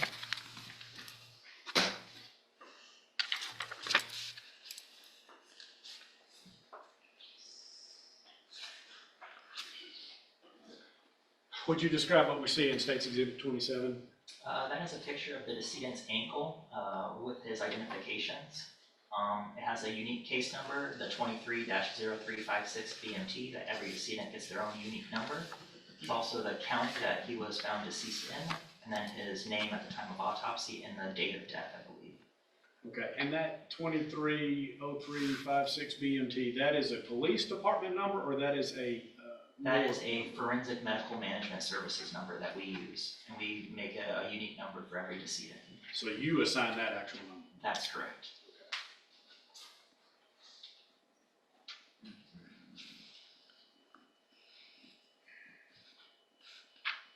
And this is what Roland Dotson looked like?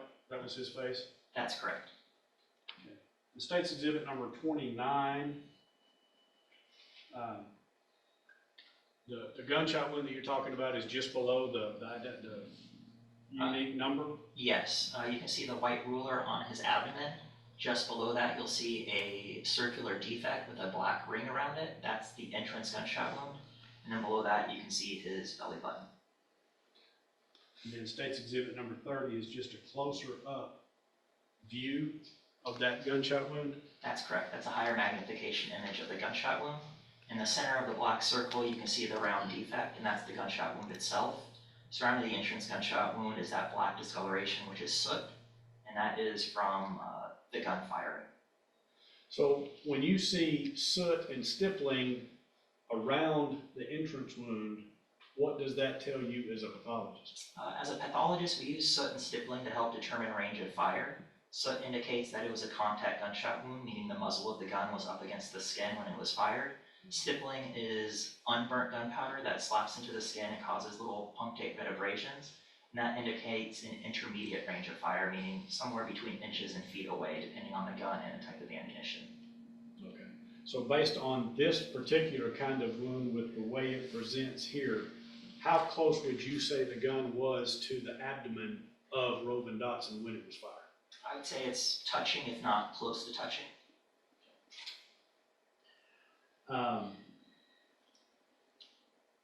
And could you describe for the jury, let's keep going. State's Exhibit number 31. Could you describe what we see in State's Exhibit number 31? This is a gunshot wound of the decedent's back. At the top of the image, he's being propped up on his left side. The top of the top of the picture would be his head, and at the bottom of the picture would be his feet. And the defect that you see to the left of the white ruler is an exit gunshot wound. Okay. And then State's Exhibit 32, just a little bit closer, it actually gives us a scale there. That one, this wound does not appear to be round like the first one. Could you describe why that might be? Typically, exit gunshot wounds aren't round. Entrance gunshot wounds tend to be more round in terms of shape than exit gunshot wounds. And what was the result of the internal examination of Mr. Dotson? In this situation, the decedent, his gunshot wound, it went through his soft tissue and skin of his abdomen. It then went in through the mesentery, which is the soft tissue that supports all of your intestines. And then went through his inferior vena cava, which is the major vein that takes the blood back to the heart. And then went through his right kidney, and it exited out his back. So that would be one bullet entered in his abdomen went through and perforated and came out the back. That's correct. And no other signs of internal trauma other than the damage caused by that one particular bullet? Correct. The bullet caused those damages to those organs, and it caused a tear to the liver as well. And as part of the autopsy, was toxicology also performed? It was. And you recall the results of that toxicology? Not off the top of my head. I would have to refer to the tox report. Approach, Judge? You may. Shows from Market States Exhibit number 39. This is the autopsy report. Yes. That is the autopsy report and the toxicology report. Okay. And can you tell the jury what drugs and substances were found in his blood? In his blood, they found ethanol, which is alcohol. They found caffeine, which is from coffee or a Coke. They found cotinine and nicotine, which is from cigarette smoking. And then they found methamphetamine and amphetamine. So methamphetamine is the illicit substance that people abuse recreationally, and amphetamine is a metabolite of that. When your body breaks down the methamphetamine, it turns into amphetamine. And do you recognize States Exhibit number 39? I do. Is this a true and correct copy of the autopsy report along with toxicology of the Rowan Dotson? Yes. Your Honor, this time would offer States Exhibit 39 into evidence.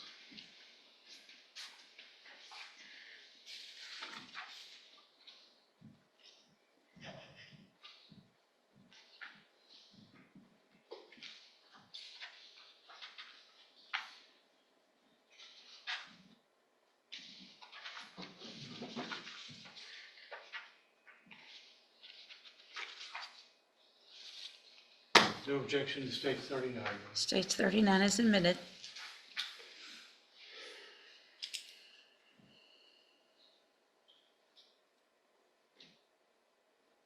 During the examination of Mr. Dotson, did you find any evidence of disease that would have kept him from living a normal, active life?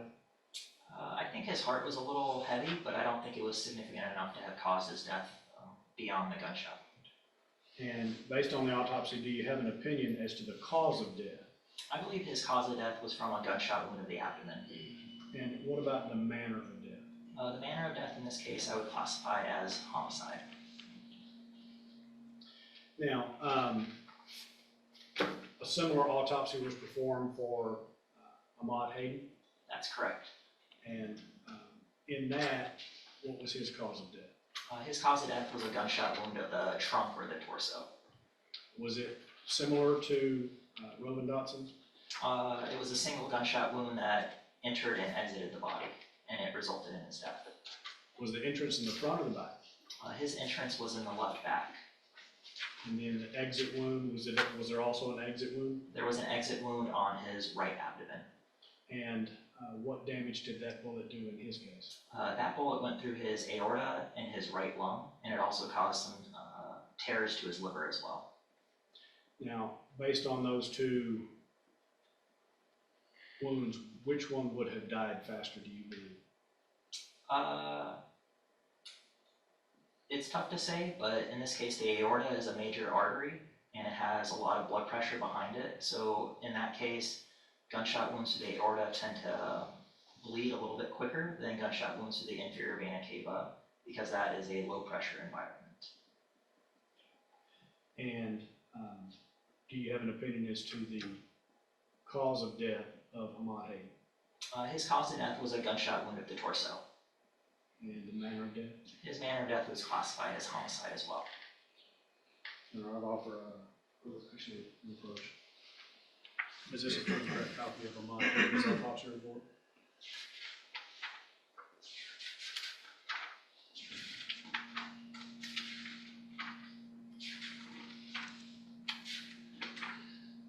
Yes, it is. Not this time, we offer States Exhibit 38 into evidence. 30, I'm sorry? 38.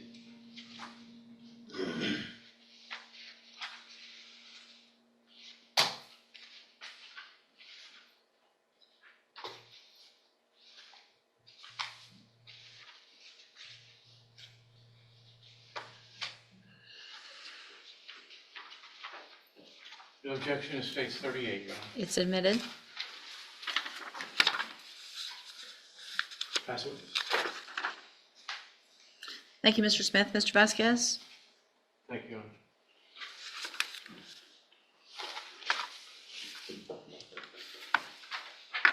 Doctor, how are you? I'm doing well, and yourself? Fine, thank you. Regarding Mr. Dotson, our former Doe, Okay. you said stippling versus soot. This contained stippling? It contained both. It had a little rim of stippling and it had a circumferential rim of soot. And soot is, I'm gonna ask you to explain again. Soot is when you're up close? Yes, soot is burnt gunpowder. It exits along with the bullet from the gun, and if the gun is close enough to the skin or the clothing, you can see the burnt gunpowder as soot up along the skin or the clothing. It'll be that black ring of discoloration that we saw in the entrance gunshot wound. Stippling is unburnt gunpowder that also leaves the gun with the bullet, but those unburnt gunpowders hit the skin and cause little bitty abrasions.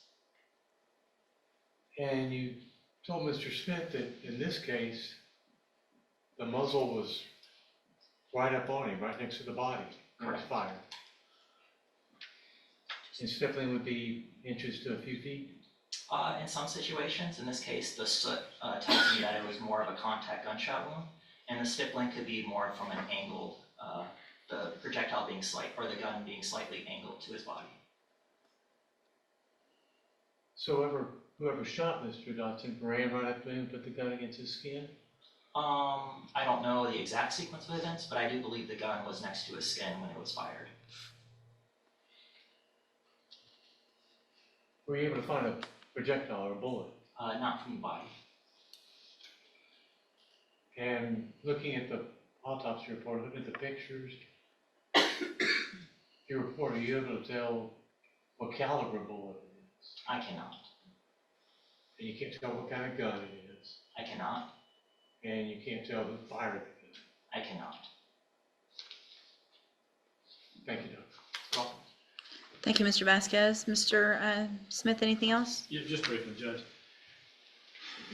Dr. Gifford, you can't tell us what caliber the bullet was. You can't say if it was a .380 or a 9mm or a .38 or a .45.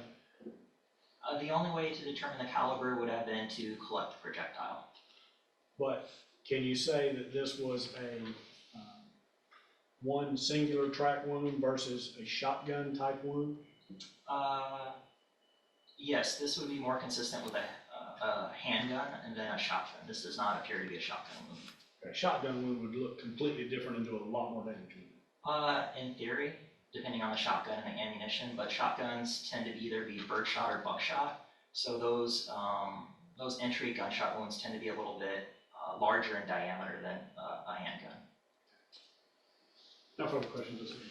All right, anything else, Mr. Vasquez? Have one moment, Your Honor. Sure.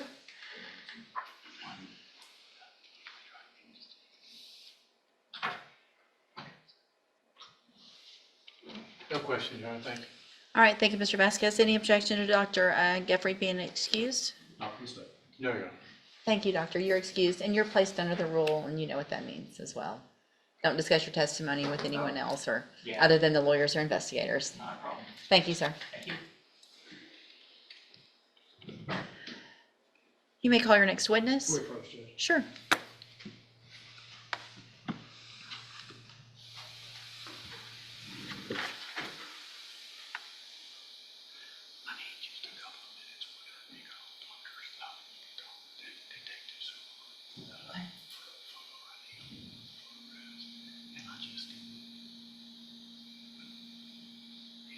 He's on his way. Okay. Okay. All right, ladies and gentlemen, we have the next witness on their way. They will be here shortly. That one a little quicker than expected. So we're going to take about a 10-minute break. You can go walk off your lunch, maybe some more. It's 1:30. We'll try to get started about 1:45. Please keep in mind all the instructions you were previously given. If everyone else would please remain seated, you're excused for about 10-15 minutes.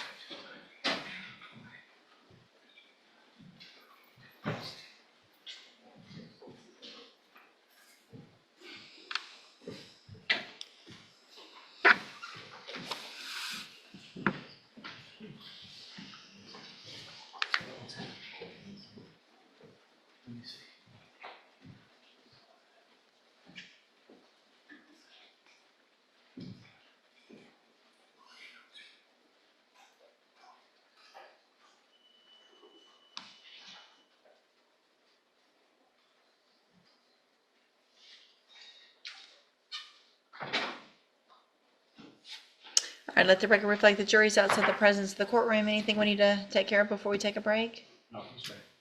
There you go. All right, we'll be in a short recess.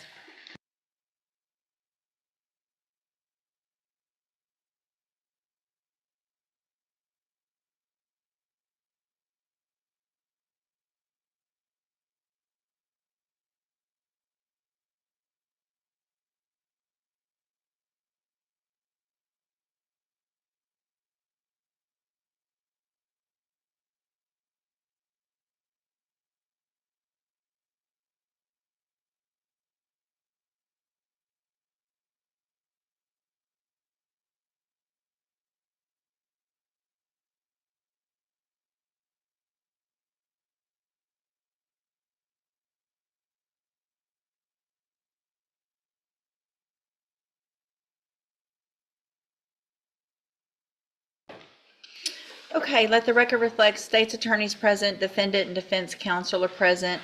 I guess before we bring the jury in, just so that we can maybe avoid some back and forth possibly, do you anticipate this is going to now be your last witness, Mr. Yes, Smith?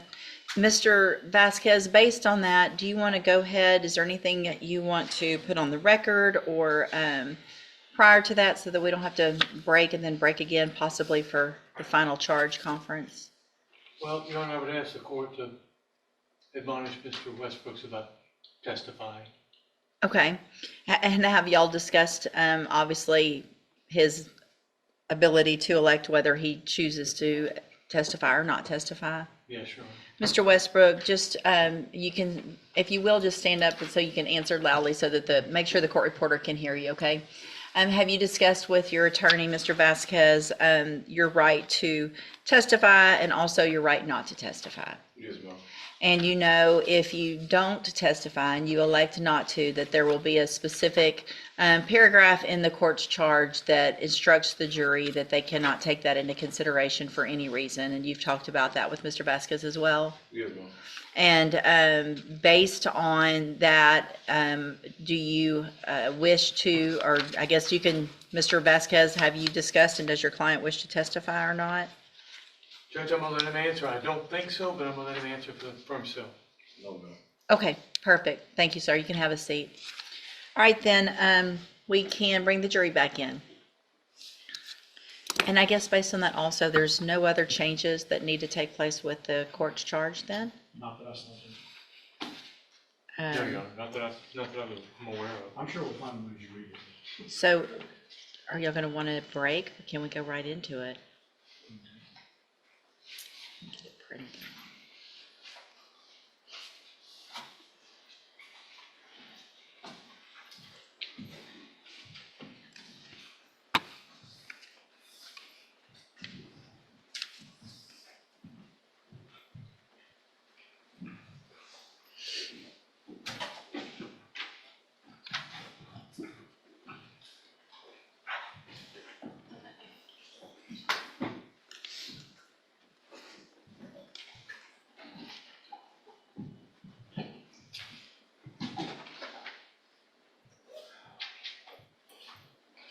All right, let the record reflect the jury seated. State's attorneys present, defendant, defense counsel are present. You may call your next witness. State recalls Detective Saeed Saran.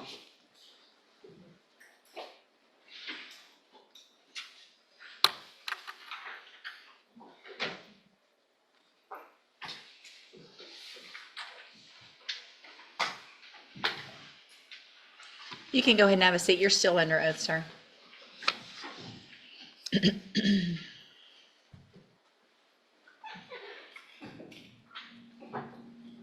You may proceed. Can I approach it? Yes, sir. Detective, just a couple more questions. Now that the pathologist has testified, State's Exhibit number 28 has been introduced into evidence. Do you recognize the subject of State's Exhibit number 28?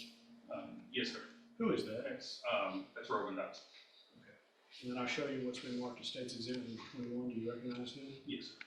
And does that photo fairly and accurately depict him? Yes, sir. Okay.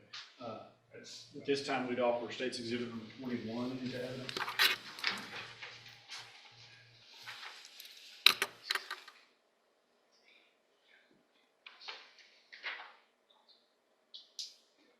Judge, I'm going to object to 21 as to relevance. 21 is who? Mott Hayden, just identification photograph. What's the relevance? Well, it was all one course. This person we know is dead. This person was also died in that same incident, Judge. I'll overrule the objection. 21's admitted.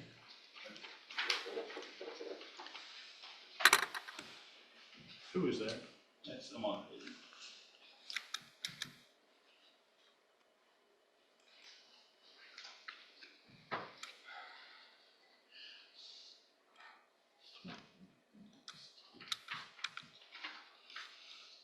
These are the two men that died at 1830 LG here in Beaumont on April 10th, 2023. Yes, sir. That's it. Thank you. Any other questions of Detective Sarant, Mr. Vasquez? Have one moment, Your Honor. Sure.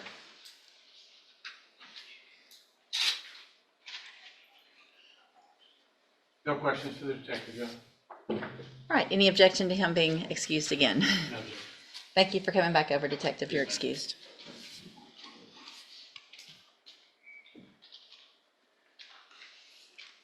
You may call your next witness. At this time, state rests. All right. Thank you, Mr. Smith. Mr. Vasquez, are you ready to proceed? Defense rest, Your Honor. All right, thank you, Mr. Vasquez. All right, ladies and gentlemen, what that means is that you have heard all of the evidence that will be presented in the case. The next thing is for me to read that court's charge to you, which we have been working on, and I am finishing at this very minute. Mr. Smith, Mr. Vasquez, do either of you need a break for any reason, or can I just print out some copies and I go ahead forward? State does not need a break, Judge. We're ready, Your All Honor. right, give me just a second. I'll get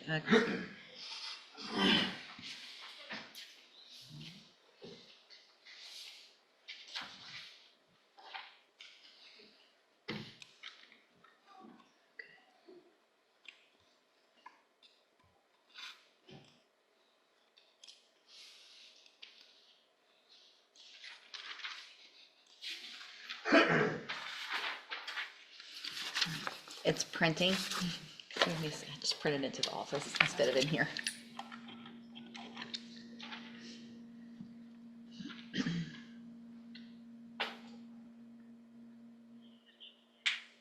Okay, there should be 4 copies.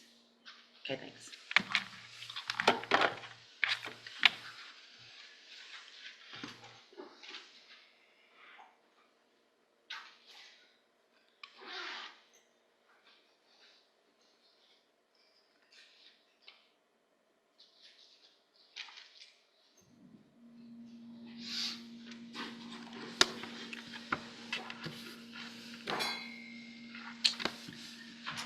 We can just all sit awkwardly and quiet for a minute.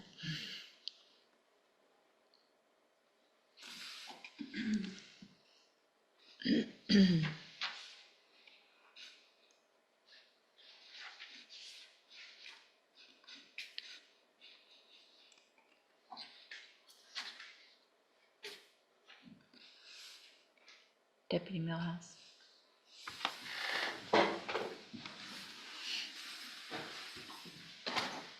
Since they both rested, if y'all want to let somebody know, they can take Tiggio back now. You want me to text somebody or you want to got it? Okay.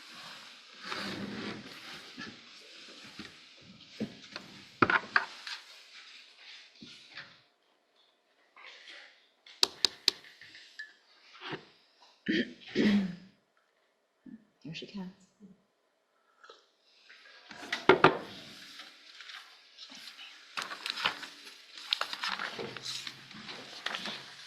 I got one for Miss Muffino as well.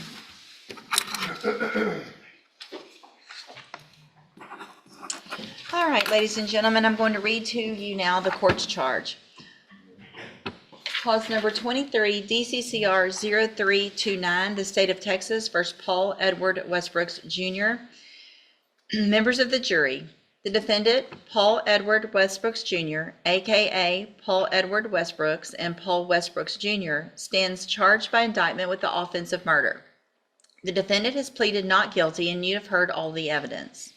The parties will soon present final arguments. Before they do so, I must now give you the instructions you must follow in deciding whether or not the state has proved the defendant guilty.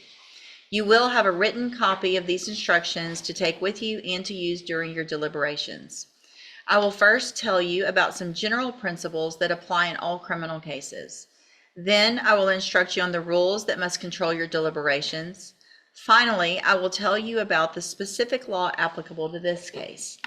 General principles. The indictment is not evidence of guilt. The indictment is a document required to bring the case before you.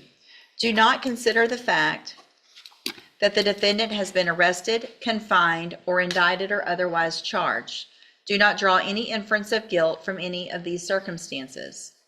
The defendant is presumed innocent of the charge. All persons are presumed to be innocent, and no person may be convicted of an offense unless the state proves each element of the offense beyond a reasonable doubt. The law does not require a defendant to prove his innocence or produce any evidence at all. The presumption of innocence alone is sufficient for you to return a verdict of not guilty. You may find the defendant guilty only after a careful and impartial consideration of all of the evidence, and only if the state has proved the defendant's guilt beyond a reasonable doubt. The state has the burden to prove every element of the offense beyond a reasonable doubt. If the state proves every element of the offense beyond a reasonable doubt, then you must find the defendant guilty. If it does not, then you must find the defendant not guilty. If, after you have considered all the evidence and these instructions, you have a reasonable doubt about whether the defendant is guilty, you must find the defendant not guilty. As the jurors, you review the evidence and determine the facts and what they prove. You judge the believability of the witnesses and what weight to give their testimony. In judging the facts and the believability of the witnesses, you must apply the law provided in these instructions. The evidence consists of the testimony and exhibits admitted in the trial. You must consider only evidence to reach your decision. You must not consider, discuss, or mention any other thing that is not evidence in the trial. You must not consider or mention any personal knowledge or information you may have about any fact or person connected with this case that is not evidence in the trial. Statements made by the lawyers are not evidence. The questions asked by the lawyers are not evidence. Nothing I have said or done in this case should be considered by you as my opinion about the facts of the case or influence you to vote one way or the other. You should give terms their common meanings, unless you have been told in these instructions that the terms are given special meanings. In that case, of course, you should give those terms the meanings provided in the instructions. While you should consider only the evidence, you are permitted to draw reasonable inferences from the testimony and exhibits if those inferences are justified in the light of common experience. In other words, you may make deductions and reach conclusions that reason and common sense lead you to draw from the evidence. You are to render a fair and impartial verdict based on the evidence admitted in the case under the law that is in these instructions. Do not allow your verdict to be determined by bias or prejudice. You may, if you wish, examine exhibits. If you wish to examine an exhibit, the foreperson will inform the court and specifically identify the exhibit you wish to examine. Only exhibits that were admitted into evidence may be given to you for examination. Certain testimony will be read back to you by the court reporter if you request. To request testimony be read back, you must follow these rules. The foreperson must make the request in writing and sign it. That request must, 1, state that it is requesting that testimony be read back. 2, state that you have a disagreement about a specific statement of a witness or a particular point in dispute. And 3, identify the name of the witness who made the statement. The court will then have the court reporter read back only that part of the statement that is in dispute. The law requires that you render a verdict of either guilty or not guilty. The verdict of not guilty simply means that the state has not proved the defendant guilty beyond a reasonable doubt. You may return a verdict only if all 12 of you agree on this verdict. When you reach a verdict, the foreperson should notify the court. The defendant has a constitutional right to remain silent. The defendant may testify on his own behalf. The defendant may also choose not to testify. The defendant's decision not to testify cannot be held against him, and it is not evidence of guilt.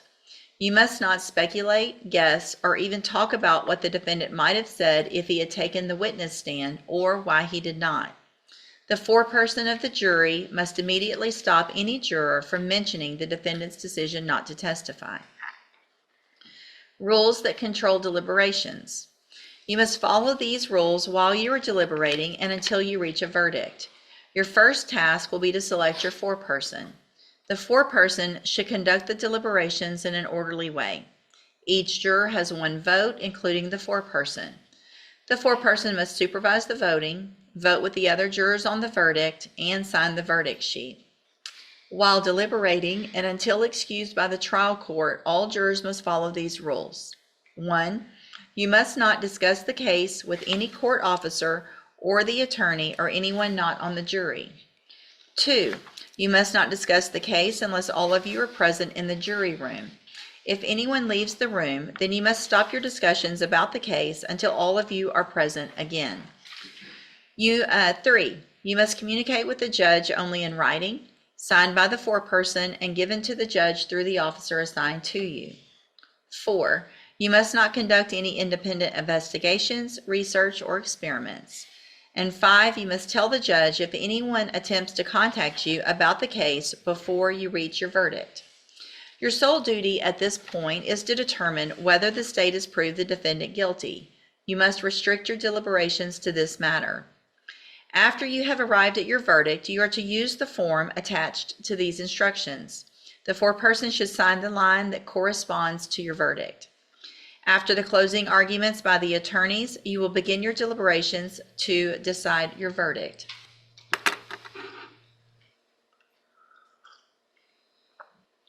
Sufficiency of testimony of an accomplice in fact.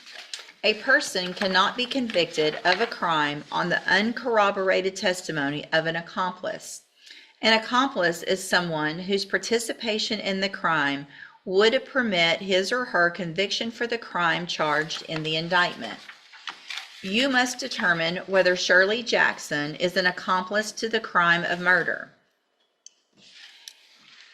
If it was committed, If you determine that Shirley Jackson is an accomplice, you must then also determine whether there is evidence corroborating the testimony of Shirley Jackson.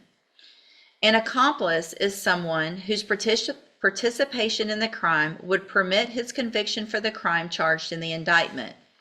A person's participation in the crime permits the person's conviction for the crime if 1. The person both A. solicited, encouraged, directed, aided, or attempted to aid the defendant in committing the crime, and 2.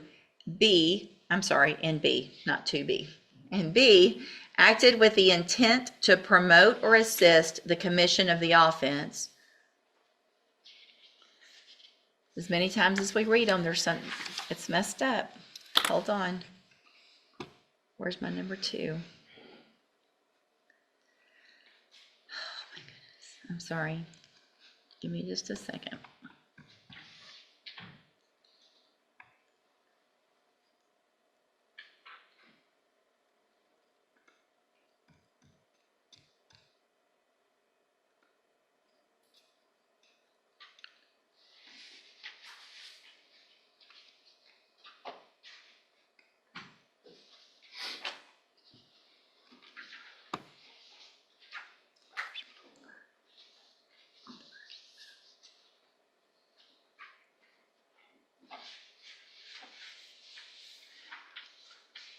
Mr. Smith and Mr. Bathurst, y'all come see for a second.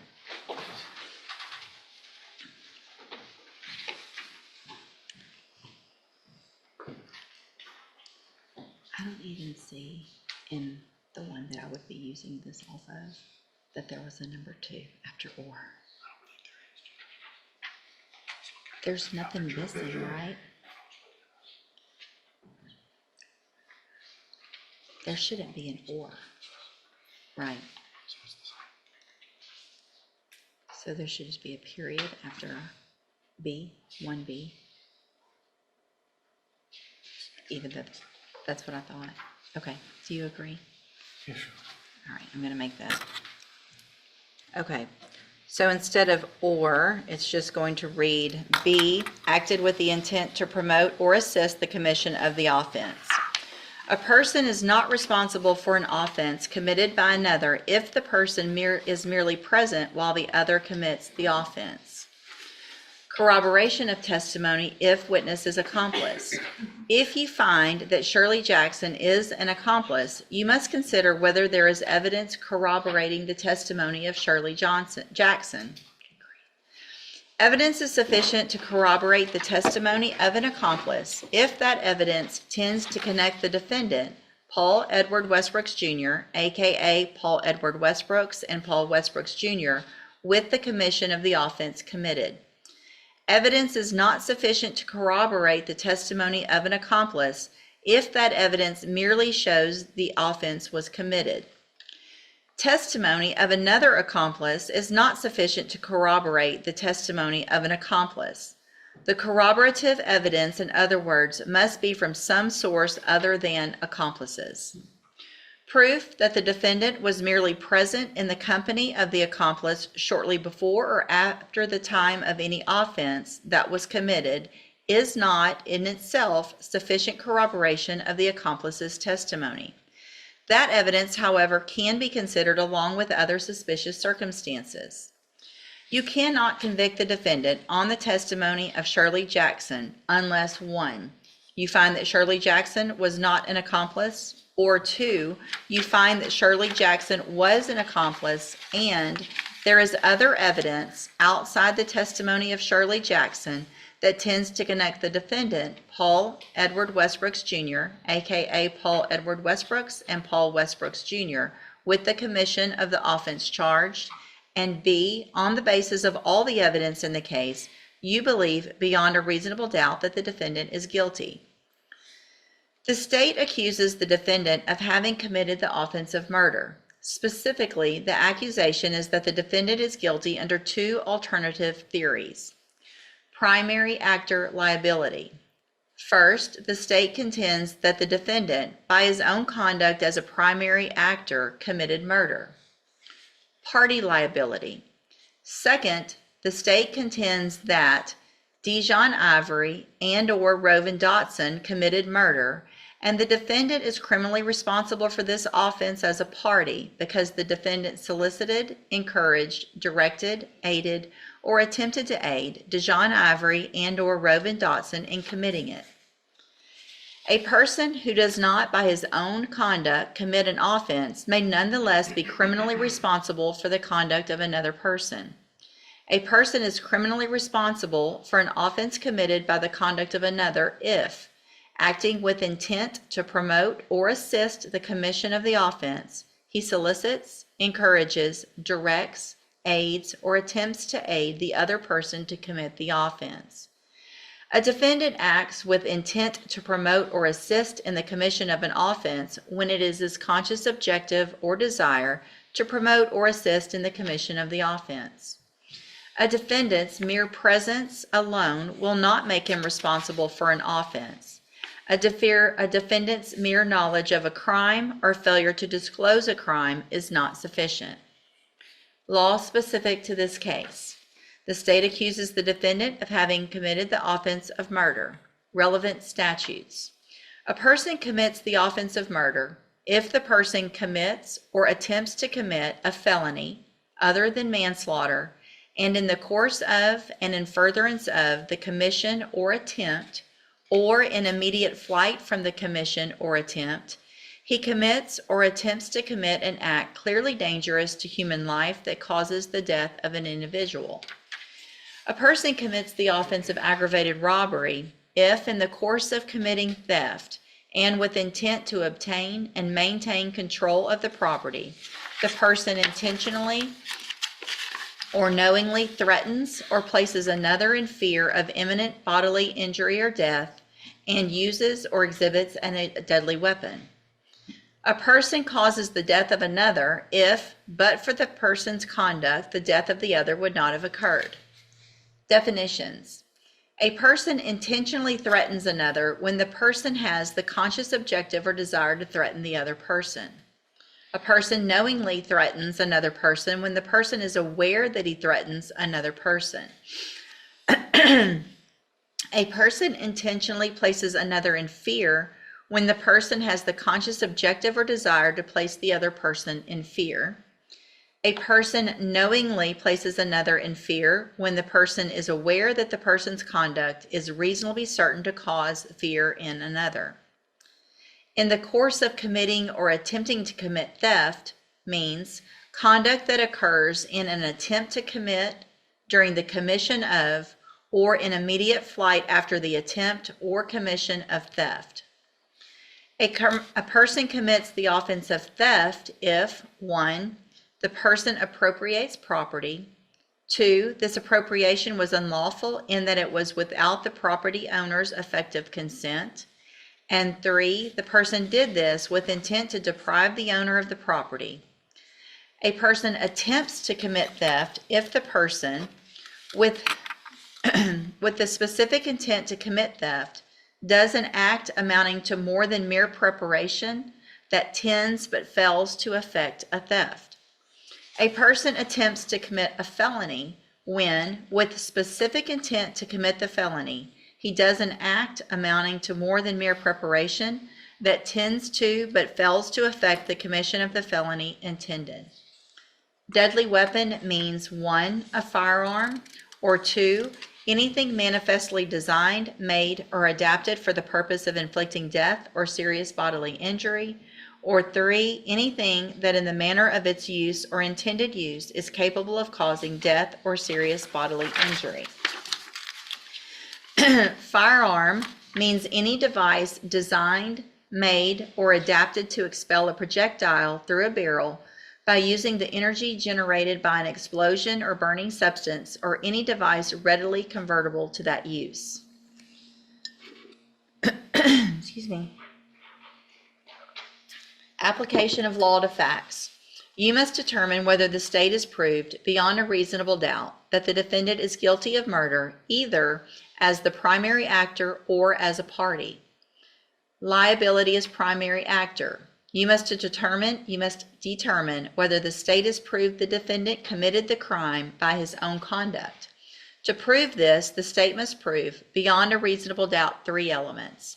The elements are that 1, the defendant in Jefferson County, Texas, on or about April 10th, 2023, committed or attempted to commit aggravated robbery, and 2, in the course of and in furtherance of the commission or attempt or an immediate flight from the commission or attempt of aggravated robbery, the defendant committed or attempted to commit an act clearly dangerous to human life, namely used or exhibited a deadly weapon, and 3, the act clearly dangerous to human life caused the death of Rovin Dotson.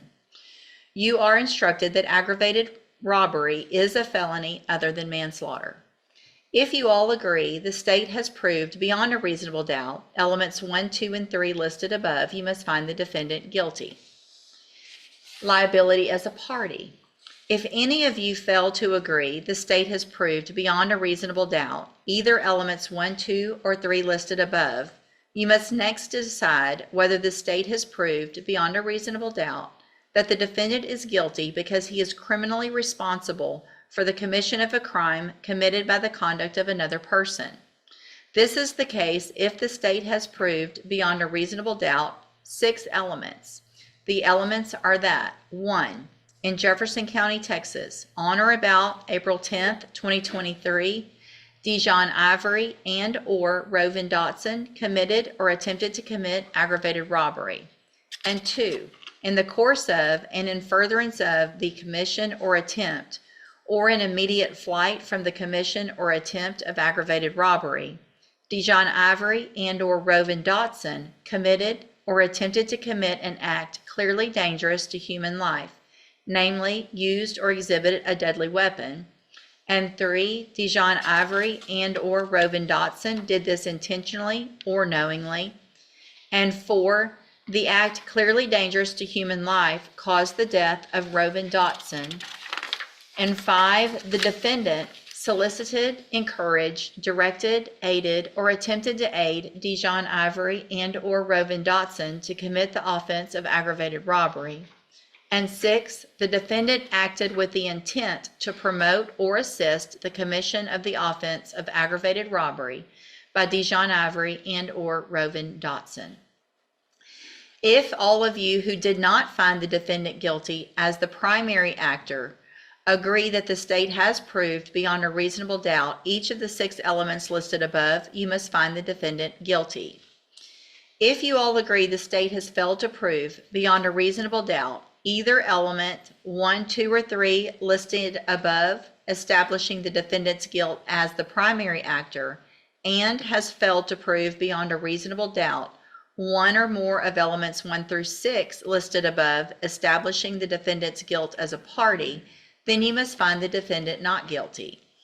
You need not be unanimous about the theory underlying your guilty or not guilty verdict. If you all agree the defendant is guilty either as the primary actor, because the state has proved elements 1, 2, and 3 of primary actor liability listed above beyond a reasonable doubt, or as a party because the state has proved elements 1 through 6 of party liability beyond a reasonable doubt, then you must find the defendant guilty. If you all agree the state has failed to prove beyond a reasonable doubt either element 1, 2, or 3 of primary liability, actor liability, and has failed to prove beyond a reasonable doubt 1 or more of elements 1 through 6 of party liability, you must find the defendant not guilty. And then that's signed by myself. Then you have the verdict form. The top is verdict, not guilty. We, the jury, find the defendant, Paul Edward Westbrooks Jr., aka Paul Edward Westbrooks, and Paul Westbrooks Jr. not guilty. There's a line for the signature and the printed name of the foreperson. And then below that is verdict guilty. We, the jury, find the defendant, Paul Edward Westbrooks Jr., aka Paul Edward Westbrooks, and Paul Westbrooks Jr. guilty of murder as charged in the indictment. Again, there's a place for the signature and the printed name of the foreperson. So, a little confusing, but if you follow it, you can get where you need to with regard to each of those, the law that applies to the facts in that. Just going to have to take your time, read it out loud when you get back there. Mr. Smith, the state has the right to open and close. Please, the court, counsel. Thank you. Ladies and gentlemen, I want to thank you again for your time as jurors in this case. I know this isn't easy stuff to see and hear. We want to think we have a nice, safe community. When you come up on a case like this, you're reminded that people live different lives than we do. People live in fear. Bad things happen right here in our community. That's why we needed you to come in and listen to these facts, to decide if the facts that were presented to you amount to a crime. That's what you have to do. Your job is simple. This phase, the guilt or innocence phase, you have to decide, is the evidence that's given to you enough? If it is, then Paul Westbrook is guilty. If it's not, then he's not guilty. I told you, this was ours. I'll make this list. I check it off as I go through it, and you'll see every item has been checked off with what I have to prove to you. We can all agree, there's no dispute that on April 10th, 2023, in Jefferson County, Texas, right there on LG Street, that an aggravated robbery was committed. In that aggravated robbery, 2 men died. Rovin Dotson, the cousin of Paul Westbrook, and Ahmad Hayden, the owner of that home. Those deaths occurred while they were in the process of exhibiting deadly weapons to commit a robbery. That is a felony that is not manslaughter. Because I had that burden all the way through the trial, I get to talk to you first and I get to talk to you last. I'm going to keep it as brief as I possibly can. I'm going to sit down and let Mr. Vasquez talk to you, and I'm sure he's going to tell you there's always reasonable doubt here. The state didn't give you enough. We'll get up briefly after that and I'll let you know why we have more. But again, I want to thank you for your time. I know it's not an easy job, but I appreciate you doing it. Thank you, Mr. Smith. Mr. Vasquez, you may proceed. Thank you, Your Honor. Mr. Smith, Ms. Bofino, Mr. Westbrook.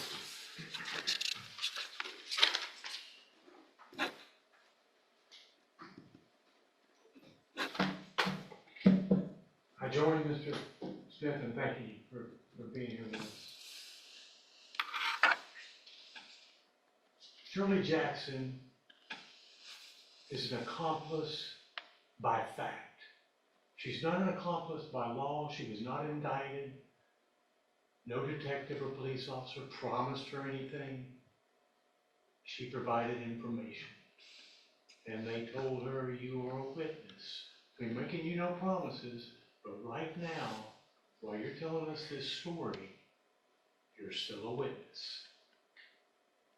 In other words, she saw a way to get out from under all of this. She's got 5 or 6 kids at home. None of them are Mr. Westbrook. And she needs to get back to it. She's got to come with a story. She was with these suspects all day. Says she was sitting around in her car, watching her kids, playing on her phone, listening to music, doing puzzles, and wasn't talking to any of the suspects or any of their family. For several hours, she couldn't put an hour on pinpoint time. Later, and couldn't put a pinpoint time on this, around midnight, 1 in the morning, she drops them off in the middle of the night. With no explanation. They know where they're going, they ask them what they're doing. She just knows she's supposed to hang around. And drives around in circles. Maybe she sees the end of the film. She stops here, she stops there. She goes to the store, she drives around somewhere else. Does any of that make sense? Does any of that seem a little odd to you? She has no idea where they're going or what these suspects are doing. Without her testimony, there is absolutely nothing implicating Paul Westbrook's in these allegations. It all rides with her. There's no DNA in that Ford Expedition putting Mr. Westbrook there. There's nothing in that home, Mr. Hayes' home, putting Mr. Westbrook there. There's no other evidence except Miss Jackson. She's an accomplice, and her testimony has to be corroborated, verified, vouched for, backed up by some other source, not just what she says that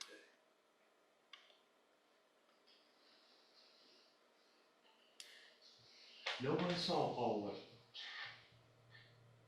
No one saw him, not one witness. Miss Jordan, Miss Buckaloo, Mr. Mason, none of them could.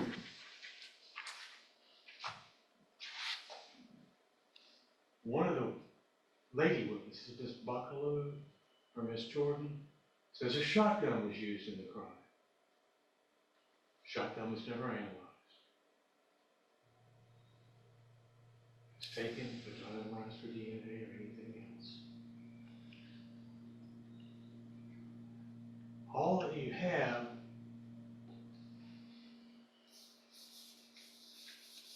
are these pistols. If I can find them, that were that Miss Jackson led the police to.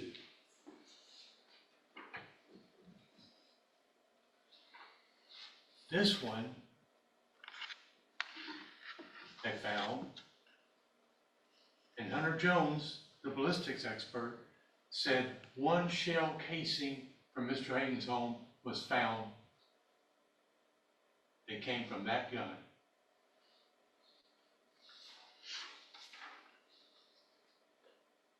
This weapon, Miss Jackson says, is hers. That's it. No casings, no bullets, no evidence, no DNA. She just says that's her weapon that was missing.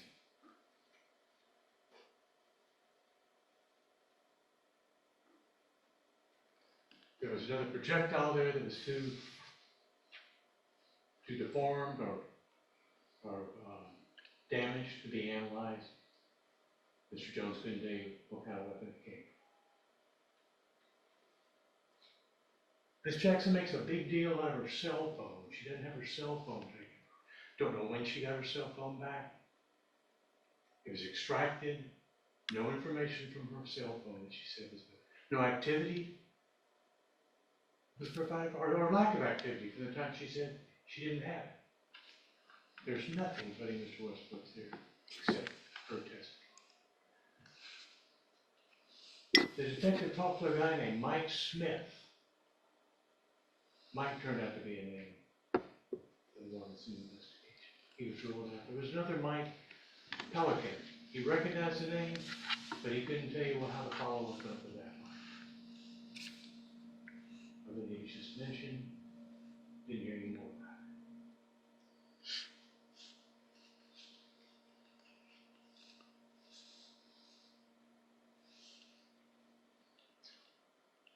Listen carefully, if you will, to the 911 call. This, at least the second half. It's about four and a half minutes. And you hear, I think it's Mr. Johnson. Tell me what you hear. Tell me if you hear a name. You hear some noises, some grunts you hear. The witnesses said, I'm dying, I've had it, I'm gone. Listen and see if you hear a name. When they say, who shot you? Who shot you? The state wants you to take a leap with it. And if Mr. Smith goes around and say they have brought you some evidence. Was he there? Was he involved in this? I don't know, I wasn't there. Is there reasonable doubt? Yes, of course there's reasonable doubt. You can take this stretch with him and find him guilty if you feel like it, but you took an oath that if you had reasonable doubt, the 12 of you, 12 different people, 12 different verdicts, that you'd find him not guilty. If he was there and did it, he's guilty. If he wasn't, he wasn't. If you can't decide after deliberating, and you don't know, and you have questions, that's reasonable doubt.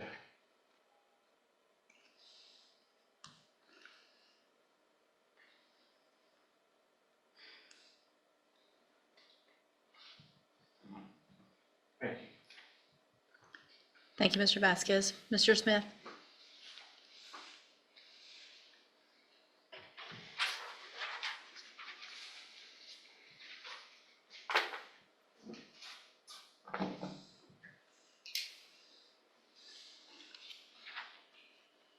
Vasquez doesn't want you to believe Shirley Jackson. You can't believe Shirley because she's part of this. That's what he's trying to tell you. She looked like she was part of this. She's dating a guy. She's got 5 kids. She's trying to make a living. She has a job. So she's hanging out with him and his family on Easter. She's letting the men talk on the porch while she sits in the car, watches her kids play in the yard with the other kids. Plays on her phone. She's not really liked by Mr. Westbrook's family. She's ostracized, but she's there with her man, being a supportive girlfriend. Takes him where he wants to go. He goes with them, they put the kids down, then they go back. Late at night. She's on her phone. And what does he do? He comes and takes her phone from her, brings it in the house. What's up with that? Why didn't you say something? That's a red flag. Well, cause a fight, I want to argue. You know it's going to stir something up. It's going to be a all-night argument. But she just goes along. We need you to take us down the road. Where are we going? We'll just tell you where to go. Well, they act like that makes her an accessory. I'd be willing to bet she takes him and his cousin and his buddies wherever they wanna go, whenever they wanna go, because she's got a ride. And he doesn't. Doesn't make her an accessory. Doesn't make her a party to the offense.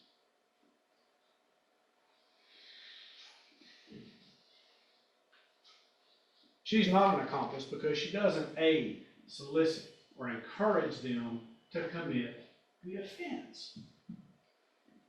She didn't even know they were taking the gun until he grabs it on the way out of the vehicle. He would know where she keeps her gun. And if he knows he needs it, he's not going to say, give me your gun. He's just going to grab it on the way out. That makes sense. That fits with what we know. When they get out, stay here. They're going to just stay here. Just stay close. She doesn't like that neighborhood. She doesn't know that neighborhood. But she knows just a couple of minutes away, her stepdad has a house. He's not there. I can just go park there and wait. But she knows at the end of the day, at the end of the night, whatever they're doing, they're not up to good at this point. But she doesn't know what they're doing. So how can she be a party to the offense? She goes, and she leaves there after a while, and she goes to Fuzzy's, and she gets a drink. She goes from there, and she's just riding in the neighborhood. And that's confirmed by the video. Because we see her right before the police pull up, just riding through the neighborhood. If she was a party, do you think she would have gone right back by that house? She's riding the streets, waiting on these guys to come back. She's not an accomplice. She's not a party.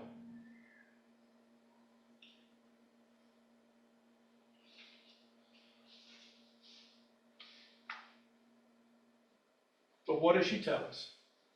3 men got out. Robin, Dijon, and Paul. That makes sense. They had been together all day. Paul and Robin are cousins. That makes sense. Easter, family, get together, barbecue. Dijon, buddy. They're going to be there. 2 men got back in that vehicle. And how do we know that? Because Shirley told us. We know which 2 men got back in. Paul and Dijon. We also know that Robin did not get back in. He took a different ride that night. He took a ride in the ambulance. But I suspect he was gone before he ever made it to the ambulance.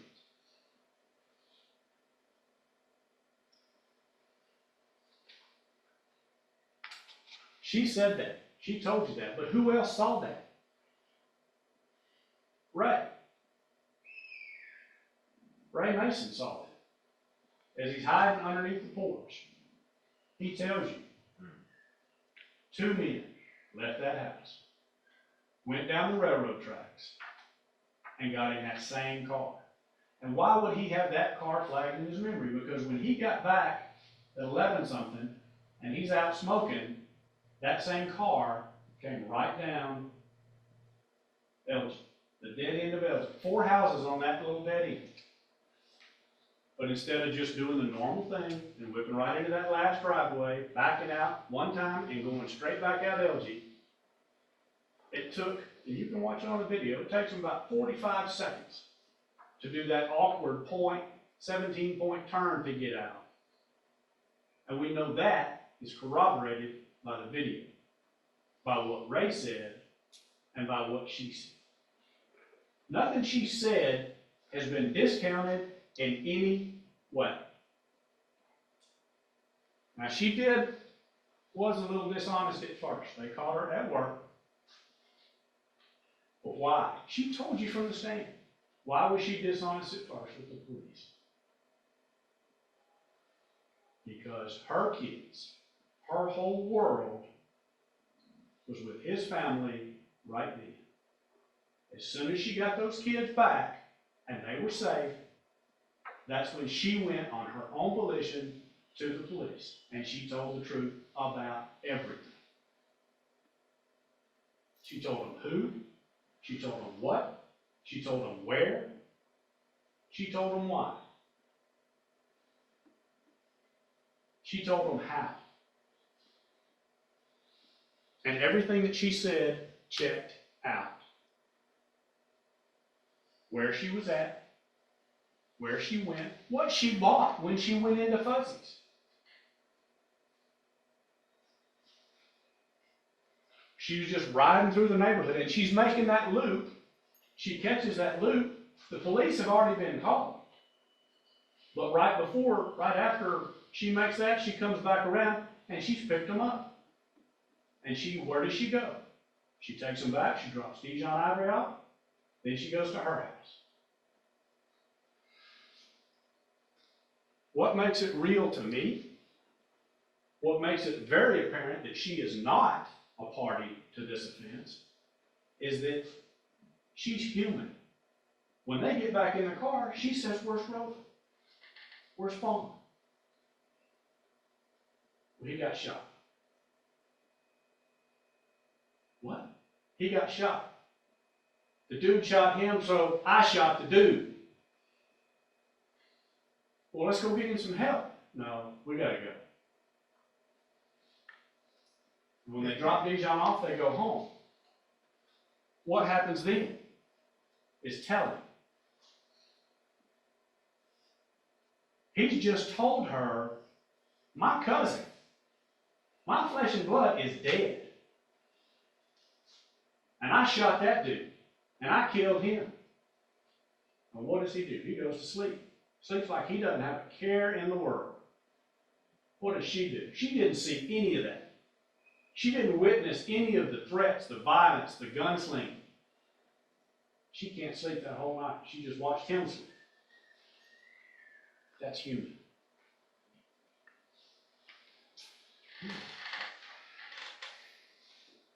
When she goes to the police, she tells them where the guns were, exactly what she wrapped them in, what dumpster she put them in. That was corroborated. We found them right where she said they would be. Told them where the magazines were. They weren't able to find the magazines, but we did find the guns.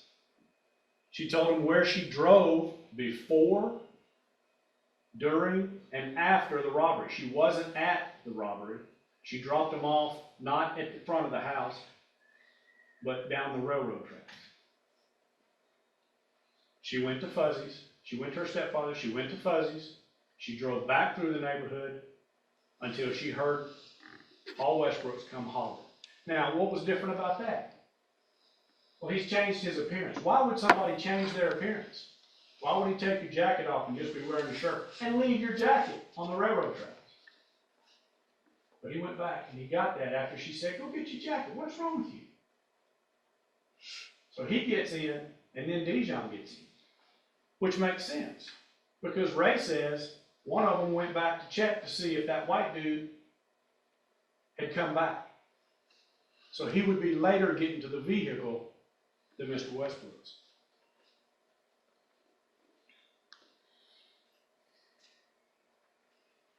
She told you about that weird turn where they wouldn't just let her turn into the driveway, which instead of not gaining attention, really did attract that attention. That's corroborated. You can look in the videos. It takes about 45 seconds to go that 4 houses and turn around and come back out, whereas it should have taken probably 10 seconds.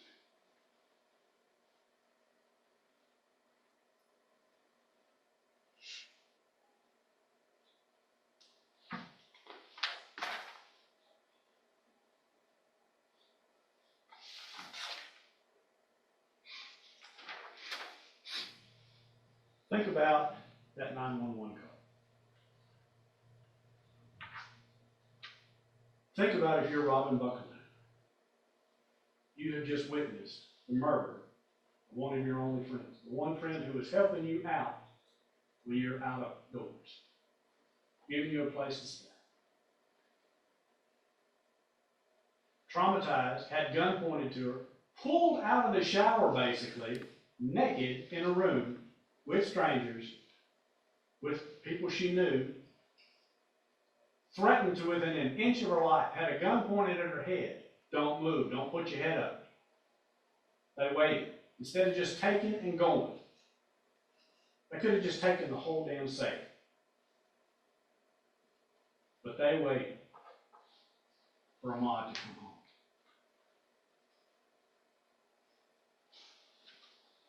She's on 911, having to watch what she says because there's a gun pointed at her face as she's talking to 911. And the dispatcher is asking her, why can't you tell me what he looks like, where he's at, what's going on? I can't. I mean, listen to it. The despair, the trauma in her voice.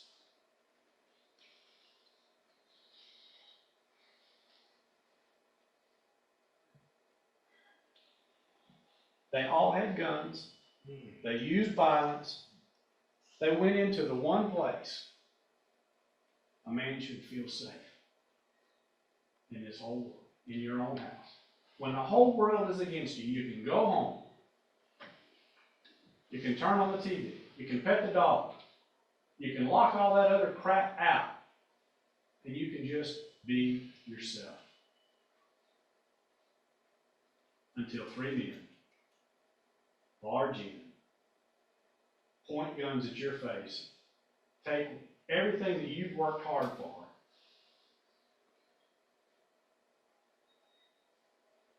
and then threaten your friends.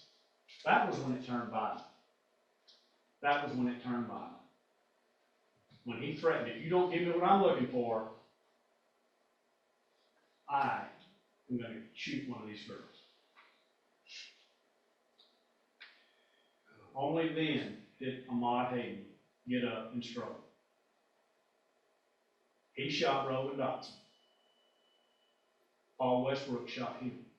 Dotson didn't shoot him. How do we know that?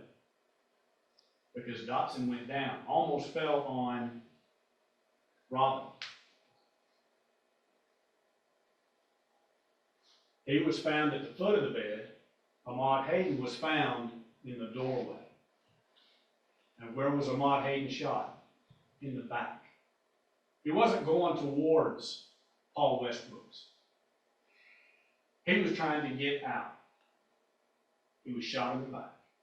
And he died as soon as he was shot, because it punctured his aorta.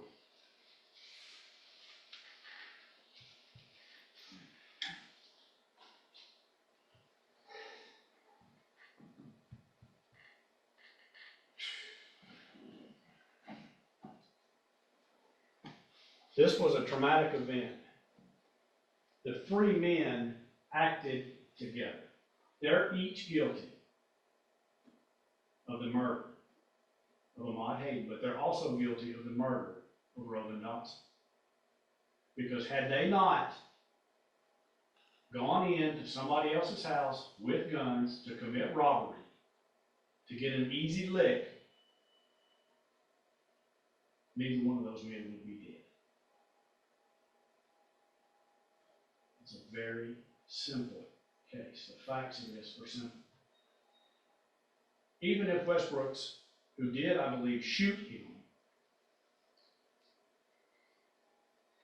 hadn't done it, if one of the other 2 guys had shot him, he would still be just as guilty because they were acting together. Equally guilty under the law. We talked about this in the right. Nobody here had a problem with that if those were the facts. That's the 3rd way to commit murder. To commit an act clearly dangerous to human life. And we talked about the different examples about how you can do that. And each one is just as guilty of the murder for that. There is no reasonable doubt that he is guilty as a party, if not the sole actor in this case. Because of that, justice demands that all of you are unanimous in finding that he is guilty of this offense. That's what I'm asking you for. That's what I'm hoping that we get. And again, I want to thank you one last time for your service to the jury. Thank you, Mr. Smith. Mr. Vasquez. All right, ladies and gentlemen, you've heard the court's charge and closing argument by the attorneys. I'm going to hand the charge to the bailiff. She will bring it into the jury deliberation room where you will select your foreperson and begin your deliberations. Just Mr. Smith and Mr. Vasquez, I made those little changes that we saw along the way. The alternate, if you'll just stay here, we'll give you your instructions in just a minute. Jury, you can go with the bailiff. We'll be in recess until you reach a verdict.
Okay, let the record reflect. Oh, wait, hold on. Let me get this fixed. Nope, you're good. I forgot to.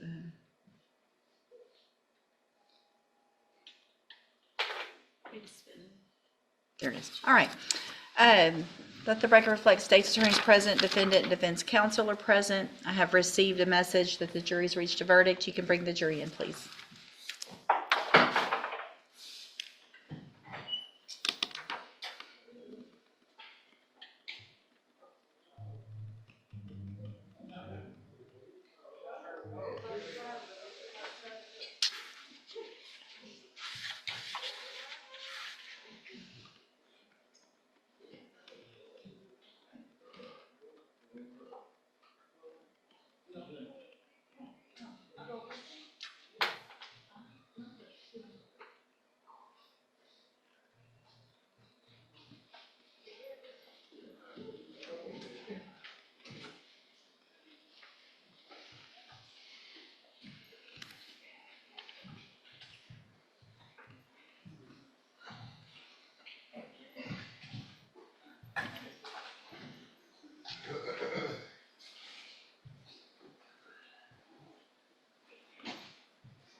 All right, let the record reflect that the jury is seated, state's attorneys present, defendant and defense counsel are present, and I would ask the foreperson, has the jury reached a verdict? And is it the unanimous decision of all the members of the jury? Thank you, sir. You can hand it to the bailiff. Mr. Westbrook, if you'll please rise. We, the jury, find the defendant, Paul Edward Westbrooks Jr., a.k.a. Paul Edward Westbrooks, and Paul Westbrooks Jr., guilty of murder as charged in the indictment. You can have a seat. Does either party wish to have the jury polled? No. Mr. Vasquez? No, Your Honor, as long as they said it was unanimous. Thank you, sir. All right, so what that means, ladies and gentlemen, is that at this time, the first phase of the trial is over, and we'll move into the punishment phase. Mr. Smith and Mr. Vasquez, why don't y'all come up for a second? Let's just see logistically if it's kind of late in the day. Yeah, I just signed it. We need to do that. We need to do the charge. So let's just do that. Okay. So at this time, what we're going to do, we have there's another charge. The lawyers will be able to put on any other evidence. And so instead of us trying to squeeze things in or go late this afternoon, we're going to go ahead and take our evening break. And we will get started tomorrow morning at 9 o'clock with the punishment phase of the trial. Mr. Smith and Mr. Vasquez, is there any objection to us releasing the alternate since we're at this point? No objection from the state. No objection. So we want to thank you very much. You do not have to come back tomorrow now that we've received a verdict. There would not be a time for you to step in. And so we appreciate you. If you need anything for your employer, you can ask the bailiff this afternoon where to get that. For the rest of you, you are still under those same admonishments and instructions that you were previously given. So please keep all of that in mind. Get here a little before 9 and we'll do our best to get started right at 9 o'clock tomorrow morning. All right, have a great evening. You're all excused.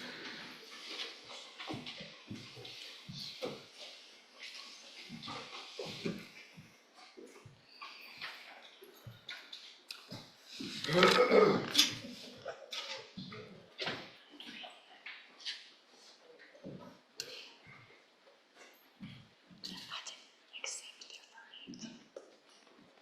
have to do that tomorrow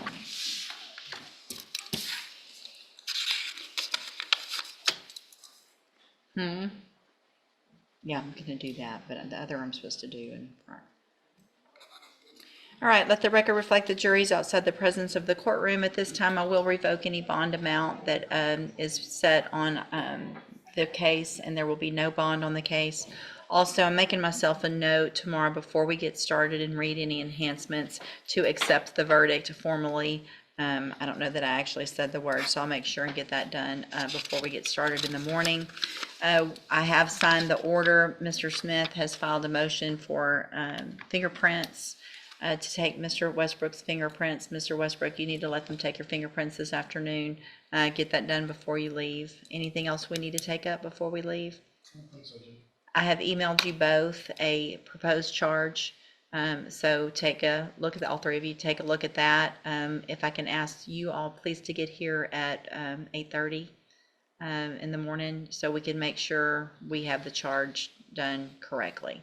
If you have any issues with it, we're in a group, could shoot a text or an email. Probably a text would be better if it's after hours, just so I can be prepared for anything. I think it's okay, but 8:30, 8:45 at the latest for us to get that all good. Okay, we'll be in recess until tomorrow at 9 o'clock or 8:30.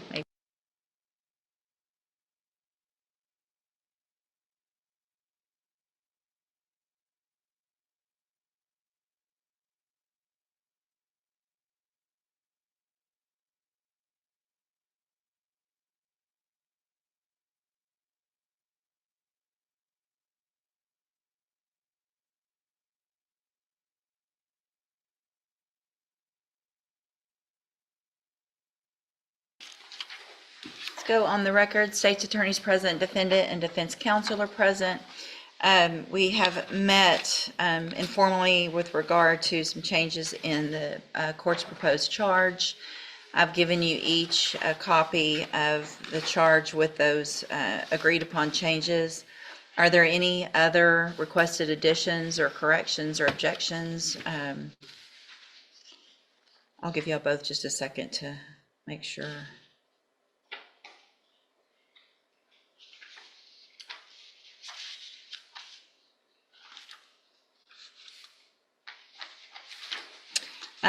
I just found something.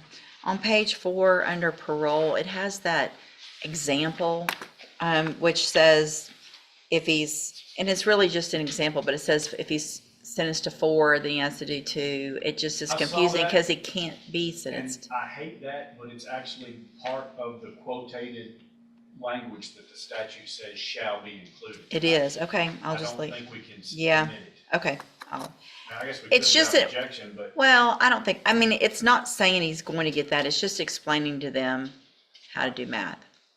So, okay, never mind then.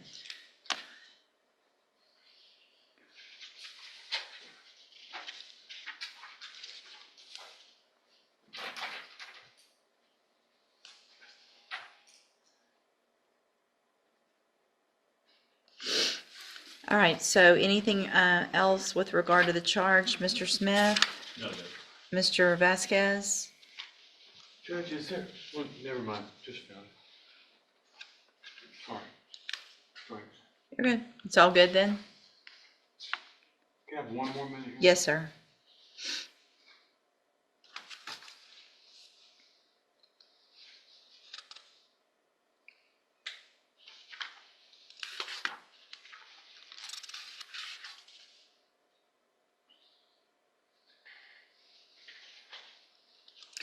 On page 3, Yeah, page 3.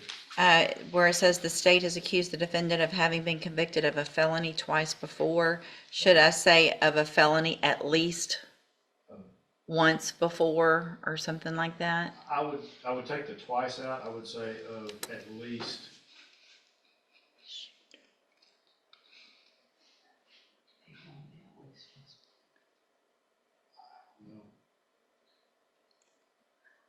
What do you think it should say? Here's the defendant of having been convicted of. At least once before. That's the language that we keep using, is at least once before, Right. right? Yeah, of a felony. I just wait for that sound. I mean, of having been previously convicted of a felony, of at least one felony. Does that sound all right? It's not what we've been saying, though. No. Just for consistency, I guess. I mean, it's a, they both mean the same thing. I'm gonna use the at least just because we keep you, so it reads, the way I have it, the state has accused the defendant of having been convicted of a felony at least once before. That's what it says everywhere else. Can you lose the at least, Your Honor? But we've been putting at least everywhere else because it only requires one. And so I think that keeps it consistent with the other ones. Unless y'all both agree to take that out, but I think we've, Just keeps it consistent all the way through the charge if you do it that way. okay. All right, so there's that. What else? I'm sure we'll see one about 3/4. As soon as I'm reading it, I know. So I need to print page 3.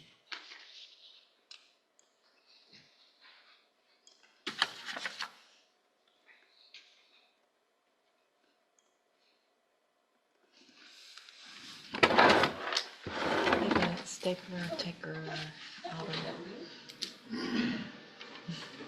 I need to get one of these for my drawer here.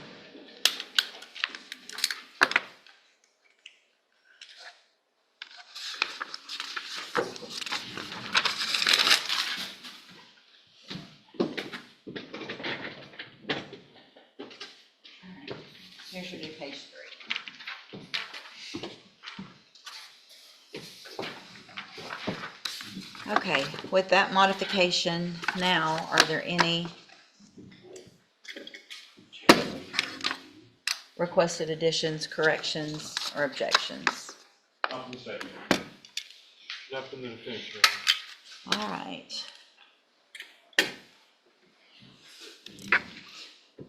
Anything else before we bring the jury in then? Not mistaken. Mr. Vasquez, anything else? No, Your Honor. All right, you can bring the jury in.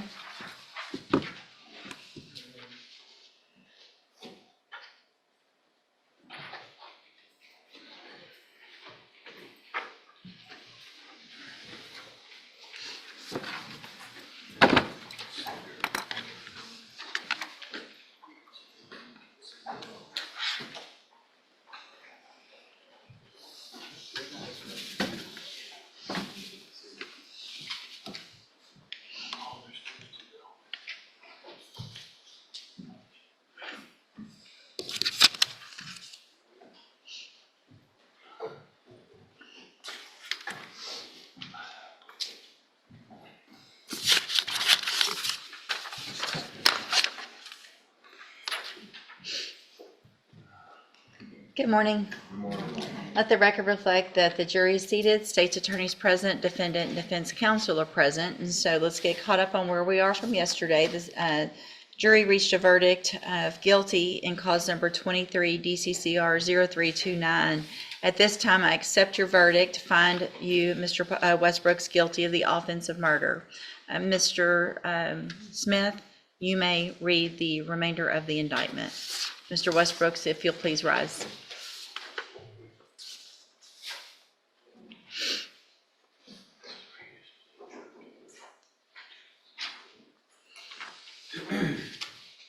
And the grand jurors aforesaid, upon their oaths aforesaid, do further present in and to said court at said term, that before the commission of the primary offense, the defendant was finally convicted of the felony of burglary of a habitation, second degree, on April 9th, 2012, in cause number 10-08944 in the Criminal District Court of Jefferson County, Texas.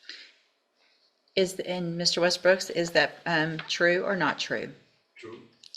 And the grand jurors aforesaid, upon their oaths aforesaid, do further present in and to said court at said term, that before the commission of the primary offense, the defendant was finally convicted of the felony of robbery, second degree, and on April 29th, 2013, in cause number 12-14152 in the Criminal District Court of Jefferson County, Texas. And is that prior conviction true or not true? True. All right, thank you, sir. You can have a seat. All right, Mr. Smith, do you wish to make an opening statement? Just briefly, Judge. Go ahead. Ladies and gentlemen, I want to thank you again for your time, for your verdict. I assure you it was the proper verdict under the law and the facts and the evidence that was given to you in this case. We talked about the separate stages in a criminal trial over in Rhode Island.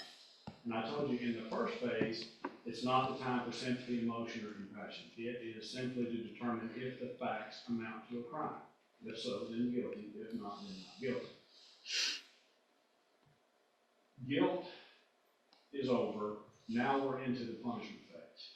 This is where you as jurors help me help all prosecutors out, because this is the benchmark part. This is the part where we know what a jury says should happen to a person with this kind of criminal history, commits this kind of crime in our community, what should happen. So that becomes the job now. And for that, you can take in the totality of the circumstances. You can take in sympathy, emotion, or lack thereof, good things that he's done, bad things that he's done, all of that, that big picture. And he can be punished based on all of that, not just on that short window of his conduct at that time. Okay? So I just want to let you know that, and thank you again for your verdict. We're going to give you some more evidence, and then we'll get you back to deliberating on the punishment in this case. Thank you. Thank you, Mr. Smith. Mr. Vasquez, do you wish to make an opening statement? Very briefly, Your Honor. I join Mr. Smith in thanking you for your service. Respect your verdict, and be back to talk to you again during closing argument. All right, thank you, Mr. Vasquez. Mr. Smith, you may call your first witness. We call Troy Robinson.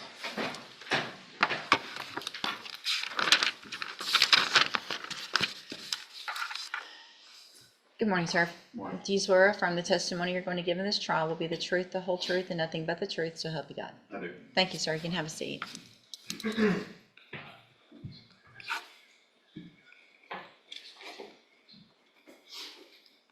You may proceed. Good morning. Would you state your name and spell it for the court, please? Troy Robinson, T-R-O-Y-R-O-B-I-N-S-O-N. And what is your occupation? I'm an investigator for the Jefferson County District Attorney's Office. How long have you been so employed? A little bit over 7 years with the District Attorney. Are you a certified peace officer in the state of Texas? Yes, I am. I hold a master's certification. And what are your duties as an investigator for the District Attorney's Office? So our duties are to assist the attorneys in preparation for trial, look over some of the case files, obtain statements, evidence, locate witnesses, serve subpoenas, testify in court, and particularly for my case, I do some fingerprint comparison work. Okay. And prior to being at the district attorney's office, where were you employed? I was at Port Arthur PD for 20 years. I retired from there and then moved over to here at the DA's office. So are you a fingerprint expert? Yes, I have been certified as one in this court.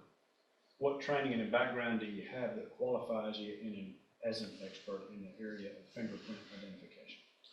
So in 2018, October 2018, I attended a 40-hour core course at Texas Forensic Associates. It's a fingerprint comparison school. Once you complete the course, obtain your certification, you maintain some regular training, and basically we'll call it like testifying in court is part of that. And I've testified in the 252nd District Court on many occasions. That was going to be my next question. Have you testified before as an expert in district courts here in Jefferson County? Yes, I have. Many occasions? Yes, I have. What is a fingerprint? So a fingerprint is it's a friction on your fingertips or your thumb. You have friction ridges. On the friction ridges are basically oils that your body produces.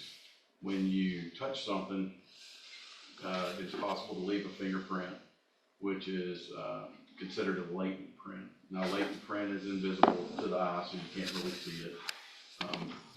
So what you have to do is use like chemicals, powders, things of that nature to bring the print visible, so you can like obtain it from whatever surface or object it may be on. Have you ever found two people to have the same fingerprints? No, your fingerprint is a biologically unique to you yourself. Have you ever heard of anybody having two different people having the same fingerprint? No, I have not. What is an inked print? So an ink print is exactly what it states. We basically take a pad, it has some ink on it. When you touch your fingertip to it and you put it on a piece of paper or any other substance, it's going to leave a visual marking of the fingerprint from the ink itself. Approach that. Yes, sir. Show us been marked as State's Exhibit number 22. I'll ask if you recognize that. Yes, I do. What is that? So this is a fingerprint card that I took yesterday from Mr. Paul Westbrooks Jr. So you took and inked his fingerprint, or his fingers, and then put them on that card, put the prints on that card? That is correct. I actually had to take 3 fingerprints. We mostly in court use the thumb, the right thumb, the left thumb.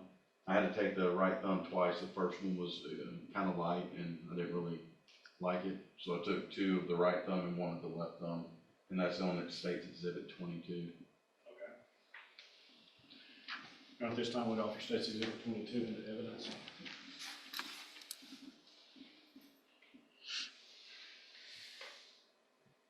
No objection to 22, Your Honor. I was actually present when Ms. Robinson did his work. Thank you, Mr. Vasquez. 22 is admitted.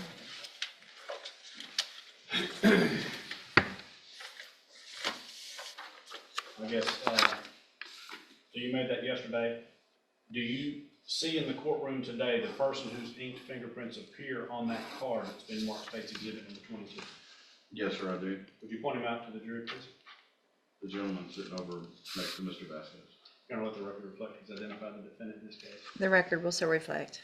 Now, let me show you what's been marked as State's Exhibit number 33.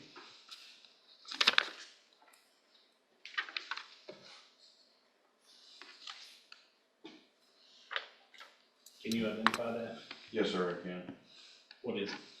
So this is a judgment in the state of Texas versus Paul Edward Westbrooks, AKA Paul Edward Westbrooks Jr., under the case number of 10-08944 in the Criminal District Court of Jefferson County, Texas.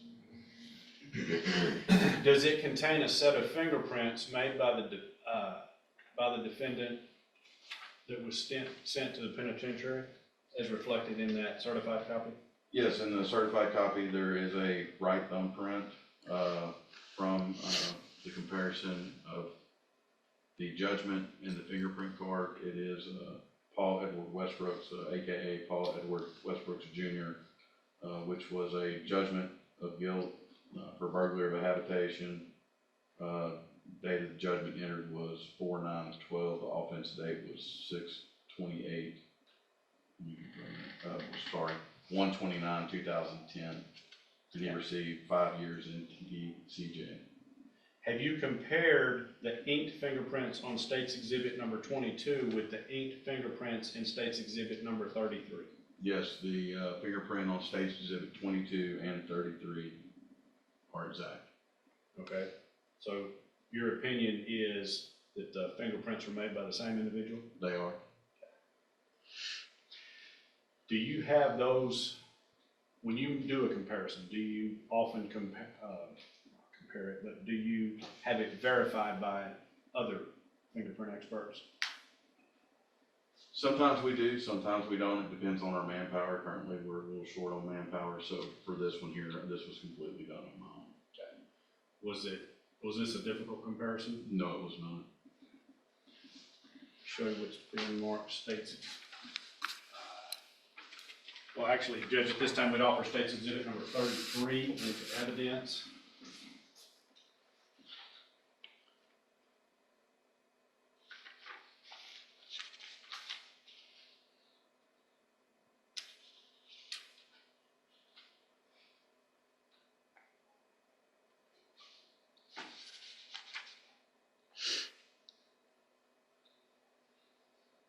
Your Honor, Mr. Westbrook is admitted to this prior earlier. We have no objection.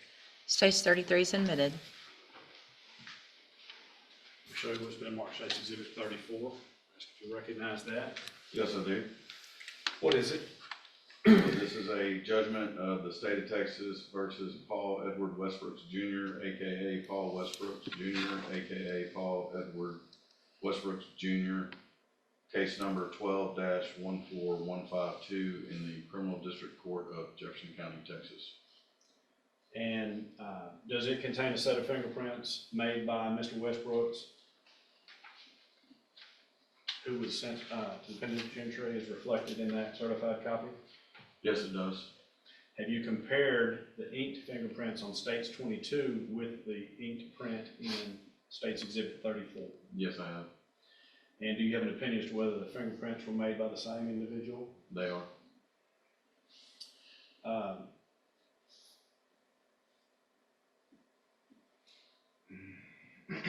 What was the sentence received in that? So on this judgment, the defendant was convicted of robbery. The date of the offense was 11/21/2011. The date the judgment was entered was 4/29/2013. It was a second-degree felony, and he received a term of 12 years in institutional division. It doesn't list it as TDCJ. Oh, yes, it does. Down on punishment, place, and confinement. Sorry. Okay, so he received 12 years in that case. That's correct. We show it's been marked, or actually, at this time we'd offer State's Exhibit 34 into evidence. Certified copy of the public record.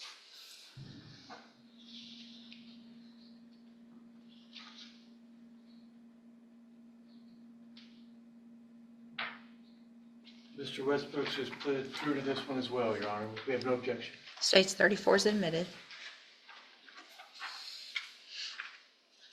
We show what's been marked State's Exhibit 35.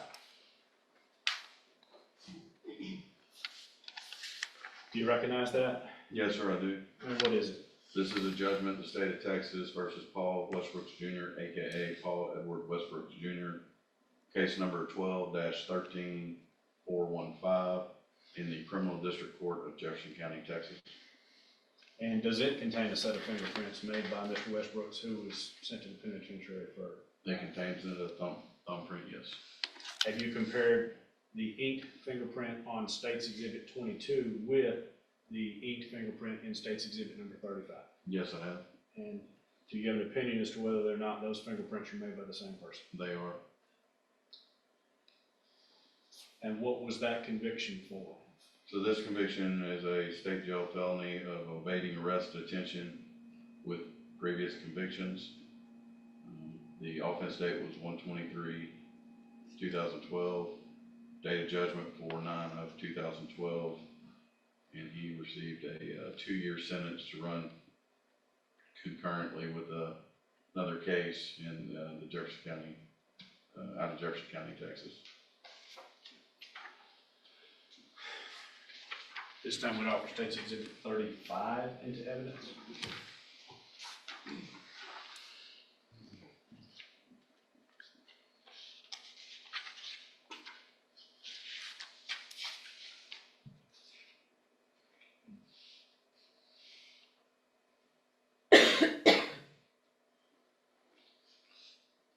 No objection to State's 35, Your Honor. It's admitted. And we'll put mark State's Exhibit 36. Do you recognize that? I do. And what is it? It's a judgment, the state of Texas versus Paul Edward Westbrook Jr., AKA Paul Westbrook Jr., case number 12-13598 in the Criminal District Court of Jefferson County, Texas. Does it contain a set of fingerprints made by Mr. Westbrooks who was sent to the penitentiary for that offense? Yes, it does. And have you compared the inked fingerprints in State's Exhibit 22 with the inked fingerprint in State's Exhibit 36? Yes, I have. And do you have an opinion as to whether or not those fingerprints were made by the same individual? They are. And what was the sentence received in that case? So this is evading arrest detention with previous conviction, date of offense 1/24/2012, date of judgment entered 4/9/2012, and this was confinement in state jail for a term of 2 years to run concurrently with other cases. This time we'd offer State's Exhibit 36 into evidence.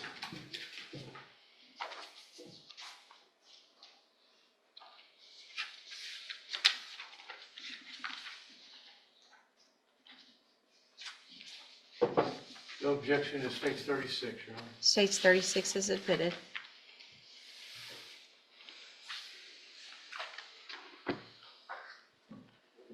Permission to publish this to the jury. Yes, sir.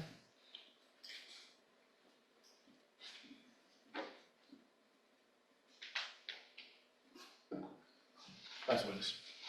Thank you, Mr. Smith. Mr. Vasquez, any questions?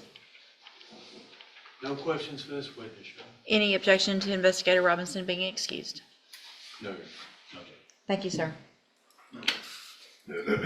You may call your next witness. State rests. Thank you, Mr. Smith. Mr. Vasquez, do you have any witnesses? I don't, Your Honor. Defense rests. All right, thank you. So ladies and gentlemen, what that means is that at this time you have heard all the evidence, obviously in the guilt innocence phase and the additional evidence in the punishment phase of the trial. The next part is just like the previously, I have the court's charge. It is ready. I'm going to read the charge to you. Then you will hear closing argument by counsel and the case will be given to you for deliberation. Cause number 23, DCCR 0329, jury instructions. Members of the jury, you have found the defendant, Paul Edward Westbrooks Jr., AKA Paul Edward Westbrooks and Paul Westbrooks Jr., guilty of the offense of murder. Now you must determine the punishment to be imposed on the defendant. The parties will soon present final arguments on punishment. Before they do so, I must now give you the instructions you must follow in determining the defendant's punishment. You will have a written copy of these instructions to take with you and to use during your deliberations. I will first tell you about some general principles that apply in all criminal cases. Then I will instruct you on the rules that must control your deliberations. Finally, I will tell you about the specific law applicable to this case. General principles. As the jurors, you review the evidence and determine the facts and what they prove. You judge the believability of the witnesses and what weight to give their testimony. In judging the facts and the believability of the witnesses, you must apply the law provided in these instructions.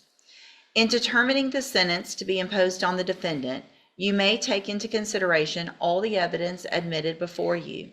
This includes the evidence admitted during the first stage of the trial concerning the defendant's guilt, as well as any evidence admitted during this punishment stage. The evidence consists of the testimony and exhibits admitted in the trial. You must consider only evidence to reach your decision. You must not consider, discuss, or mention any other thing that is not evidence in the trial. You must not consider or mention any personal knowledge or information you may have about any fact or person connected with this case that is not evidence in the trial. Statements made by the lawyers are not evidence. The questions asked by the attorneys are not evidence. Nothing I have said or done in this case should be considered by you as my opinion about the facts of this case or influence you to vote one way or the other. You should give terms their common meanings unless you have been told in these instructions that the terms are given special meanings. In that case, of course, you should give those terms the meanings provided in the instructions. While you should consider only the evidence, you are permitted to draw reasonable inferences from the testimony and exhibits if those inferences are justified in the light of common experience. In other words, you may make deductions and reach conclusions that reason and common sense lead you to draw from the evidence.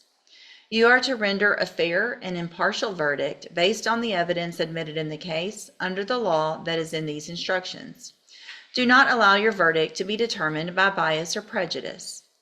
You may, if you wish, examine exhibits. If you wish to examine an exhibit, the foreperson will inform the court and specifically identify the exhibit you wish to examine. Only exhibits that were admitted into evidence may be given to you for examination. Certain testimony will be read back to you by the court reporter if you request. To request that testimony be read back to you, you must follow these rules. The foreperson must make the request in writing and sign it.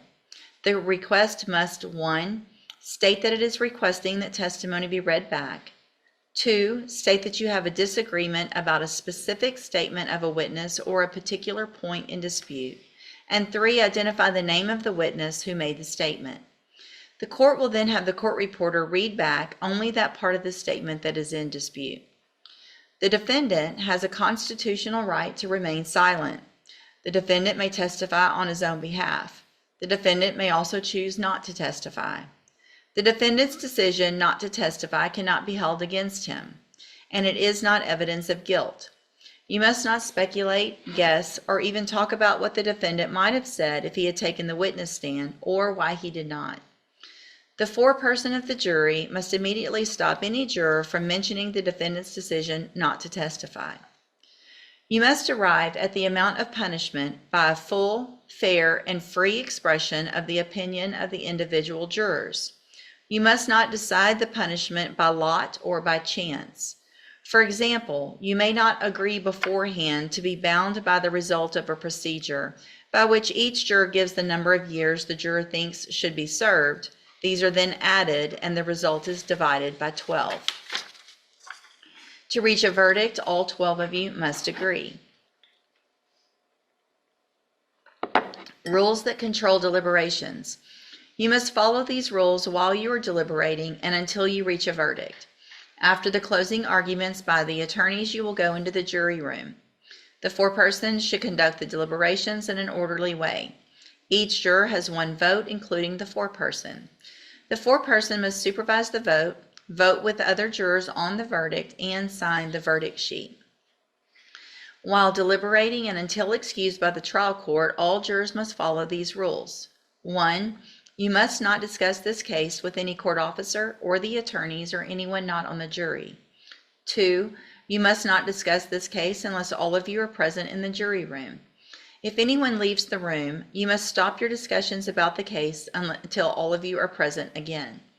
3, you must communicate with the judge only in writing, signed by the foreperson and given to the judge through the officer assigned to you. 4, you must not conduct any independent investigations, research, or experiments.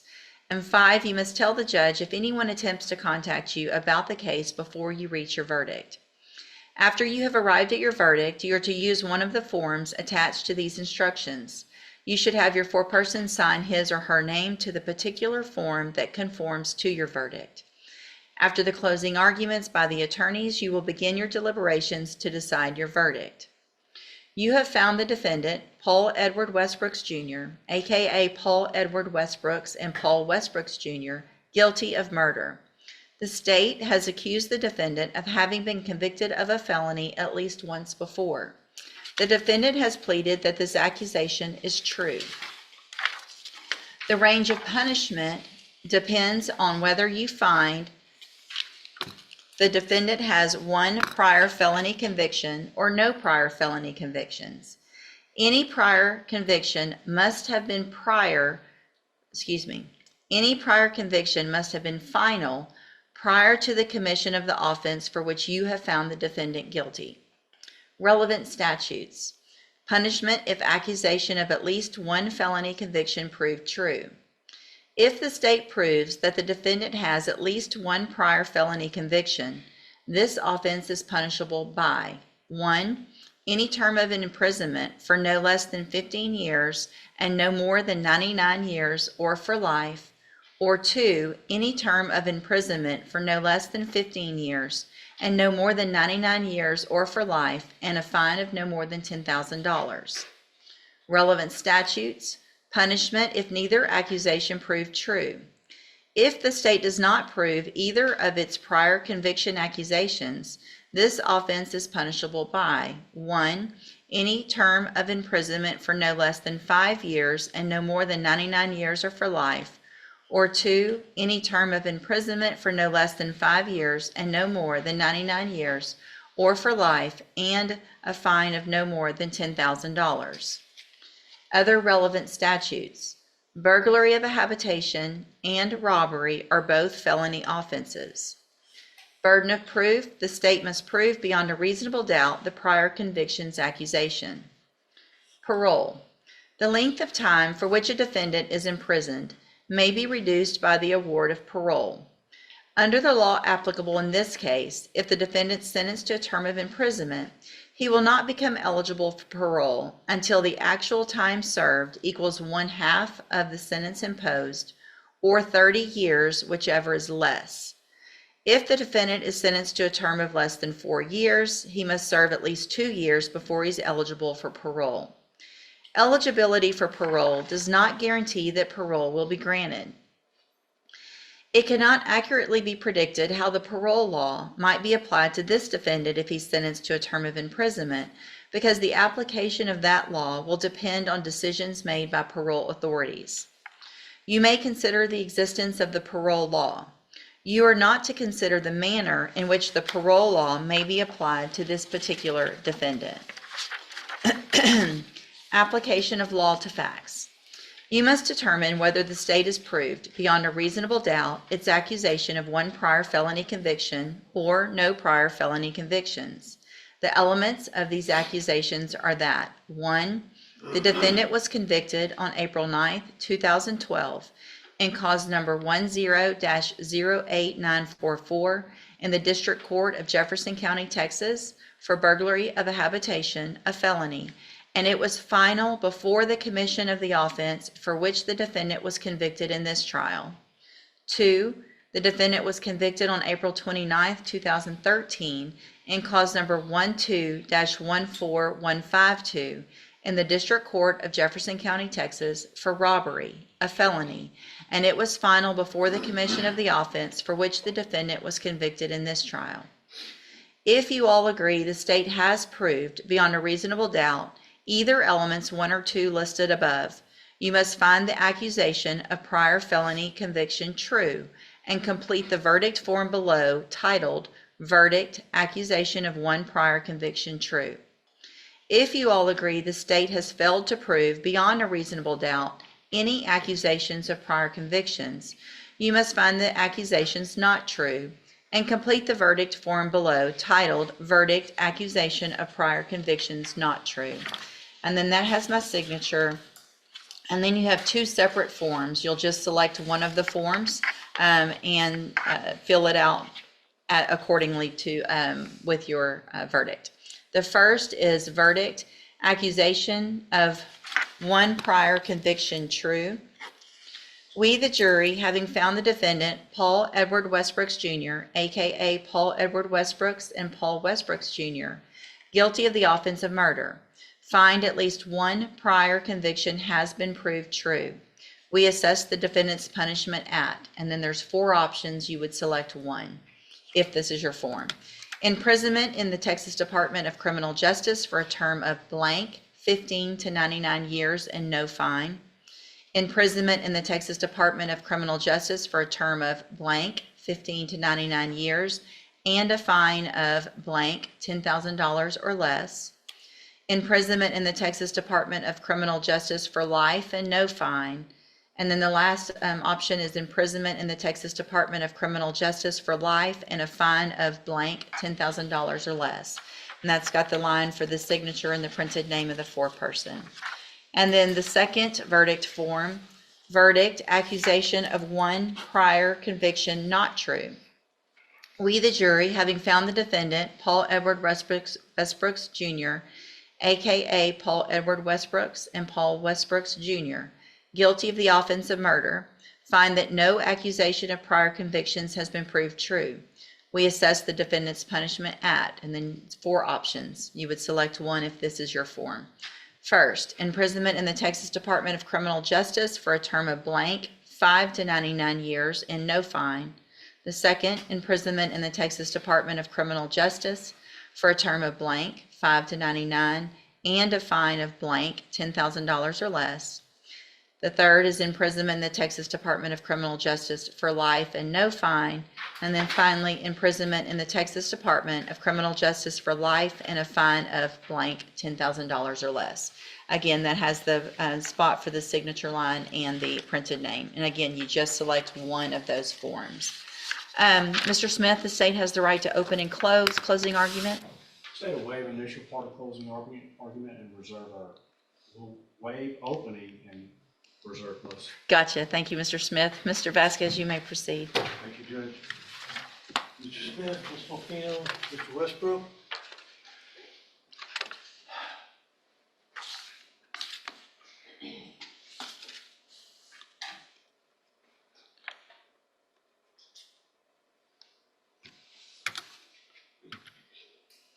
I watched y'all looking at those prior judgments during, while the judge was reading the jury trial. Jesus, it's like I were memorizing. It's like just pass them on, read them, pass them on. Mr. Westbrook is admitted to his prior history.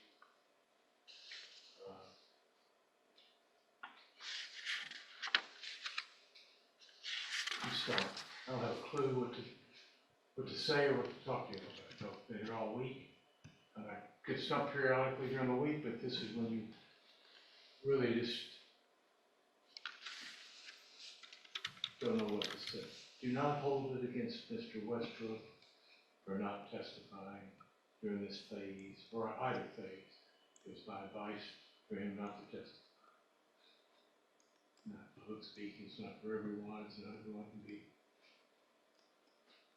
on the debate team, it's hard to speak.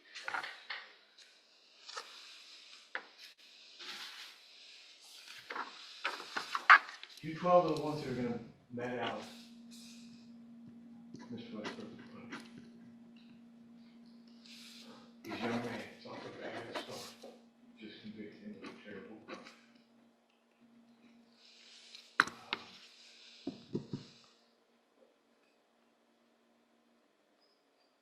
I'm no judge. No person's judge. But it's a very violent world. Most of us don't have to contact that. Some of us do, some of us don't.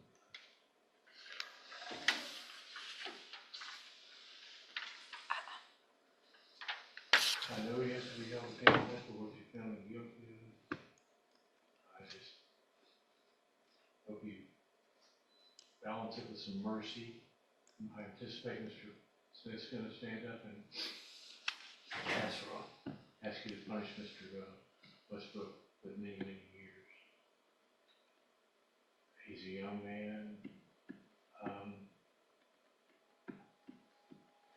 I just hope you give him a chance to get out for the second part of his life and have a life.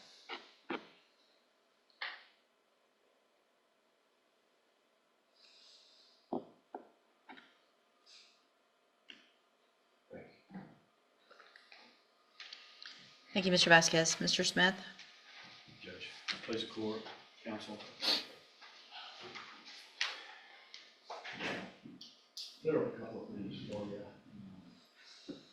Based on feedback after doing this for going on 3 decades now. The fine. You can assess a fine if you so choose. It's what the statute reads. To answer any possible questions, the fine does not go to the victims. The fine does not go to anybody.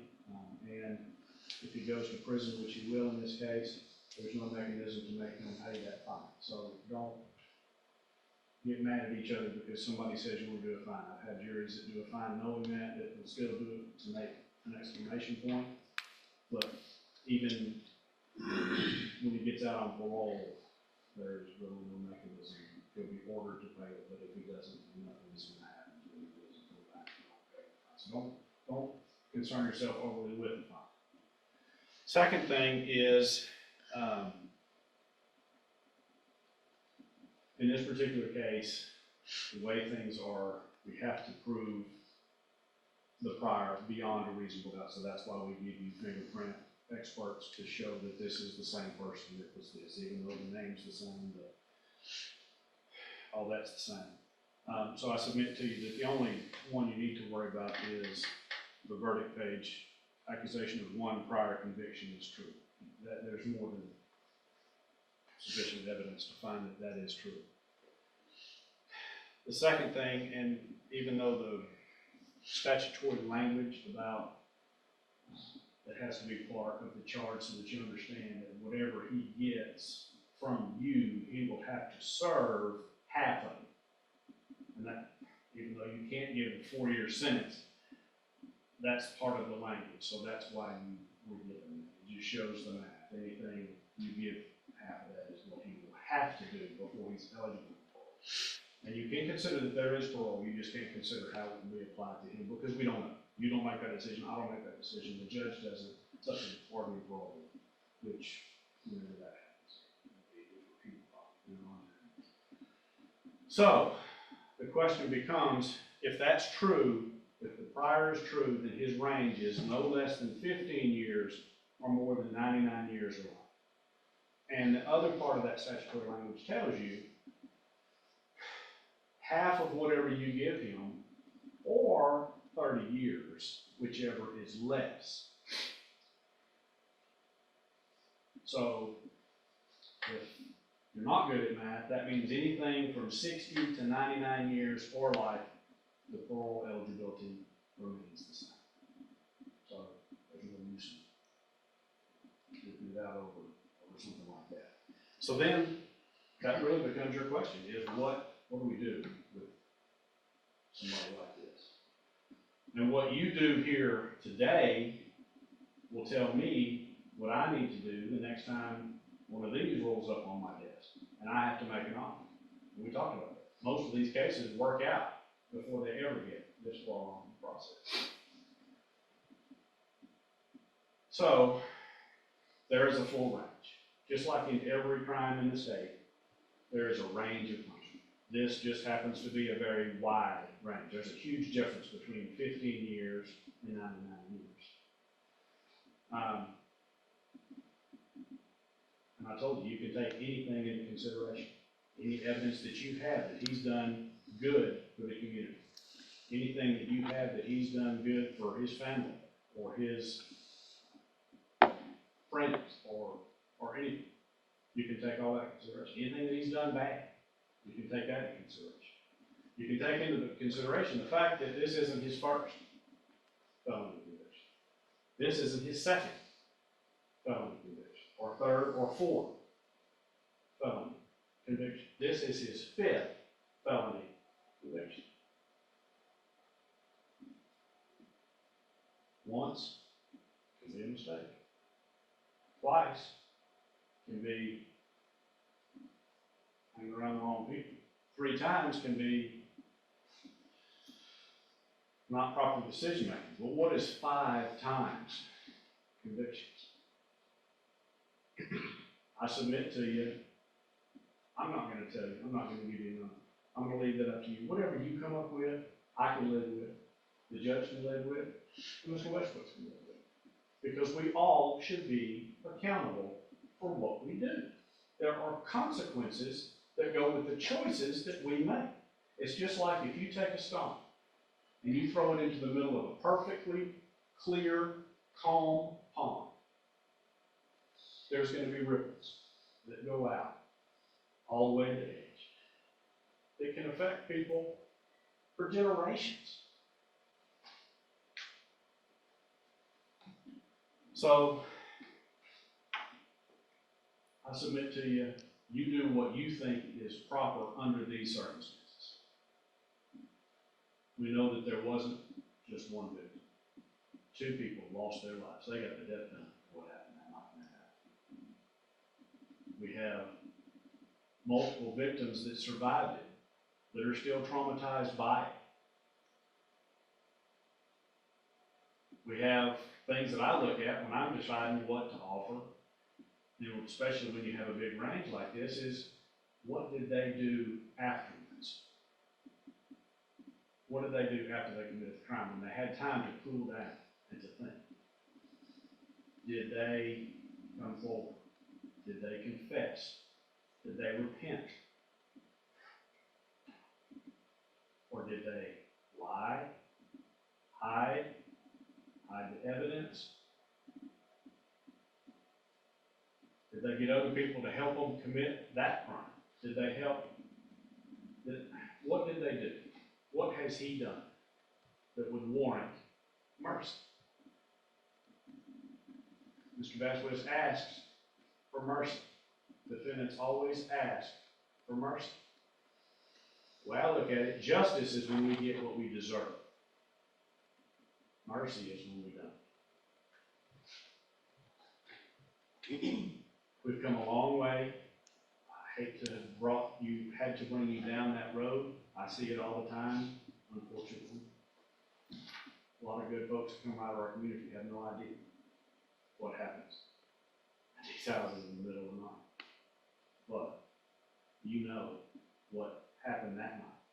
You know the consequences of what happened that night. You know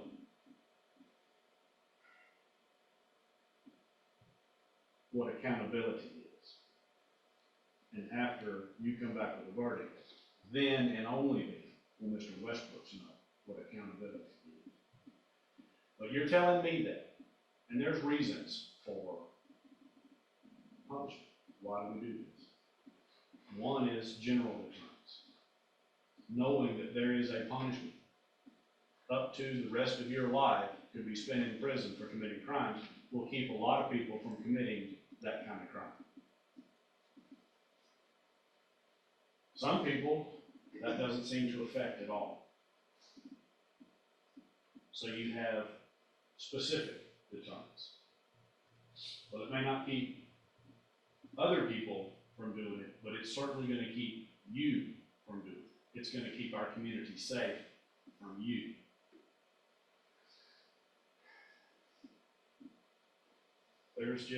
There's so many reasons for punishment.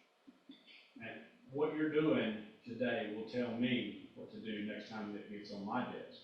But it's also be just like if you put it on a billboard. Interstate 10 runs right through this county. And it's going to say, hey, you go into somebody's house with guns and violence and threats, into someone's home, where they have a right to feel safe, no matter what kind of person they are, no matter what kind of things they do. They have a right to feel safe and secure and peaceful in their own home. When you go in and destroy that and kill them, what happens to you in Beaumont, Texas, in Jefferson County, Texas? Because the word's going to get out. It's going to be on the news. It's going to be everywhere. And everybody else that's got a gun that they stole from somebody's truck and an idea of where they can go make an easy lick, they'll have at least warning about what happens if they choose to do that in our community. I'm not telling you what to do, I'm just telling you to let the punishment fit the crime. Let there be justice in this case. Justice is what he deserves. That's what we deserve. Thank you for your time. Thank you, Mr. Smith. So, ladies and gentlemen, you've heard all the evidence, the court's charge, and closing argument by counsel. I am giving the charge to the bailiff. She will get you into the jury room with that charge.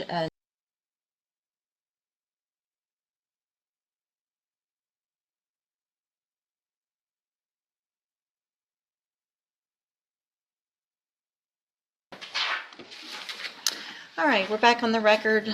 State's attorney's present, defendant and defense counsel are present. I've received a message that the jury has reached a verdict. If you'll please bring the jury in.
And let the record reflect the jury seated, state's attorney's present, defendant and defense counsel are present.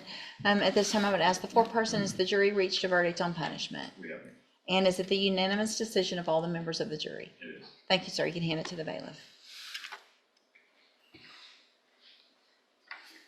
Okay. Mr. Westbrooks? We, the jury, having found the defendant, Paul Edward Westbrooks Jr., aka Paul Edward Westbrooks and Paul Westbrooks Jr., guilty of the offense of murder, find at least one prior conviction has been proved true. We assess the defendant's punishment at imprisonment in the Texas Department of Criminal Justice for a term of 55 years and no fine. You can have a seat. Does either party wish to have the jury polled? Yes, no, Judge. No, Your Honor, this is unanimous. Thank you, Mr. Vasquez. All right, Mr. Westbrooks, at this time, in conformity with the jury's verdict, I sentence you to a term of 55 years in the institutional division of the Texas Department of Corrections. You do receive credit on that sentence for any time that you've been in custody that the law gives you the right to receive. I have handed you, you have on your table the trial court certification that shows you do have some rights to appeal. You can talk to Mr. Vasquez about that. In addition, I have handed you a written admonishment regarding your ineligibility to possess a firearm or ammunition. Because of the judgment entered against you, you're ineligible under Texas law to possess a firearm or ammunition. Possession of a firearm or ammunition could lead to charges against you. Firearm is a legal term. You need to read that written admonishment I provide you to see what devices qualify as a firearm. If you have questions about that, you can talk to Mr. Vasquez. You will be remanded to the Jefferson County Sheriff's Department until transportation to the Texas Department of Criminal Justice. Ladies and gentlemen, what that means for you is that your service is complete on this case. I'm going to, Mr. Westbrooks, you can go on back with the bailiff, and then I'll come down. I'm going to visit with you informally and then let you guys get out of here. Court is adjourned. Thank you, Mr. Smith, Ms. Malfino, and Mr. Vasquez.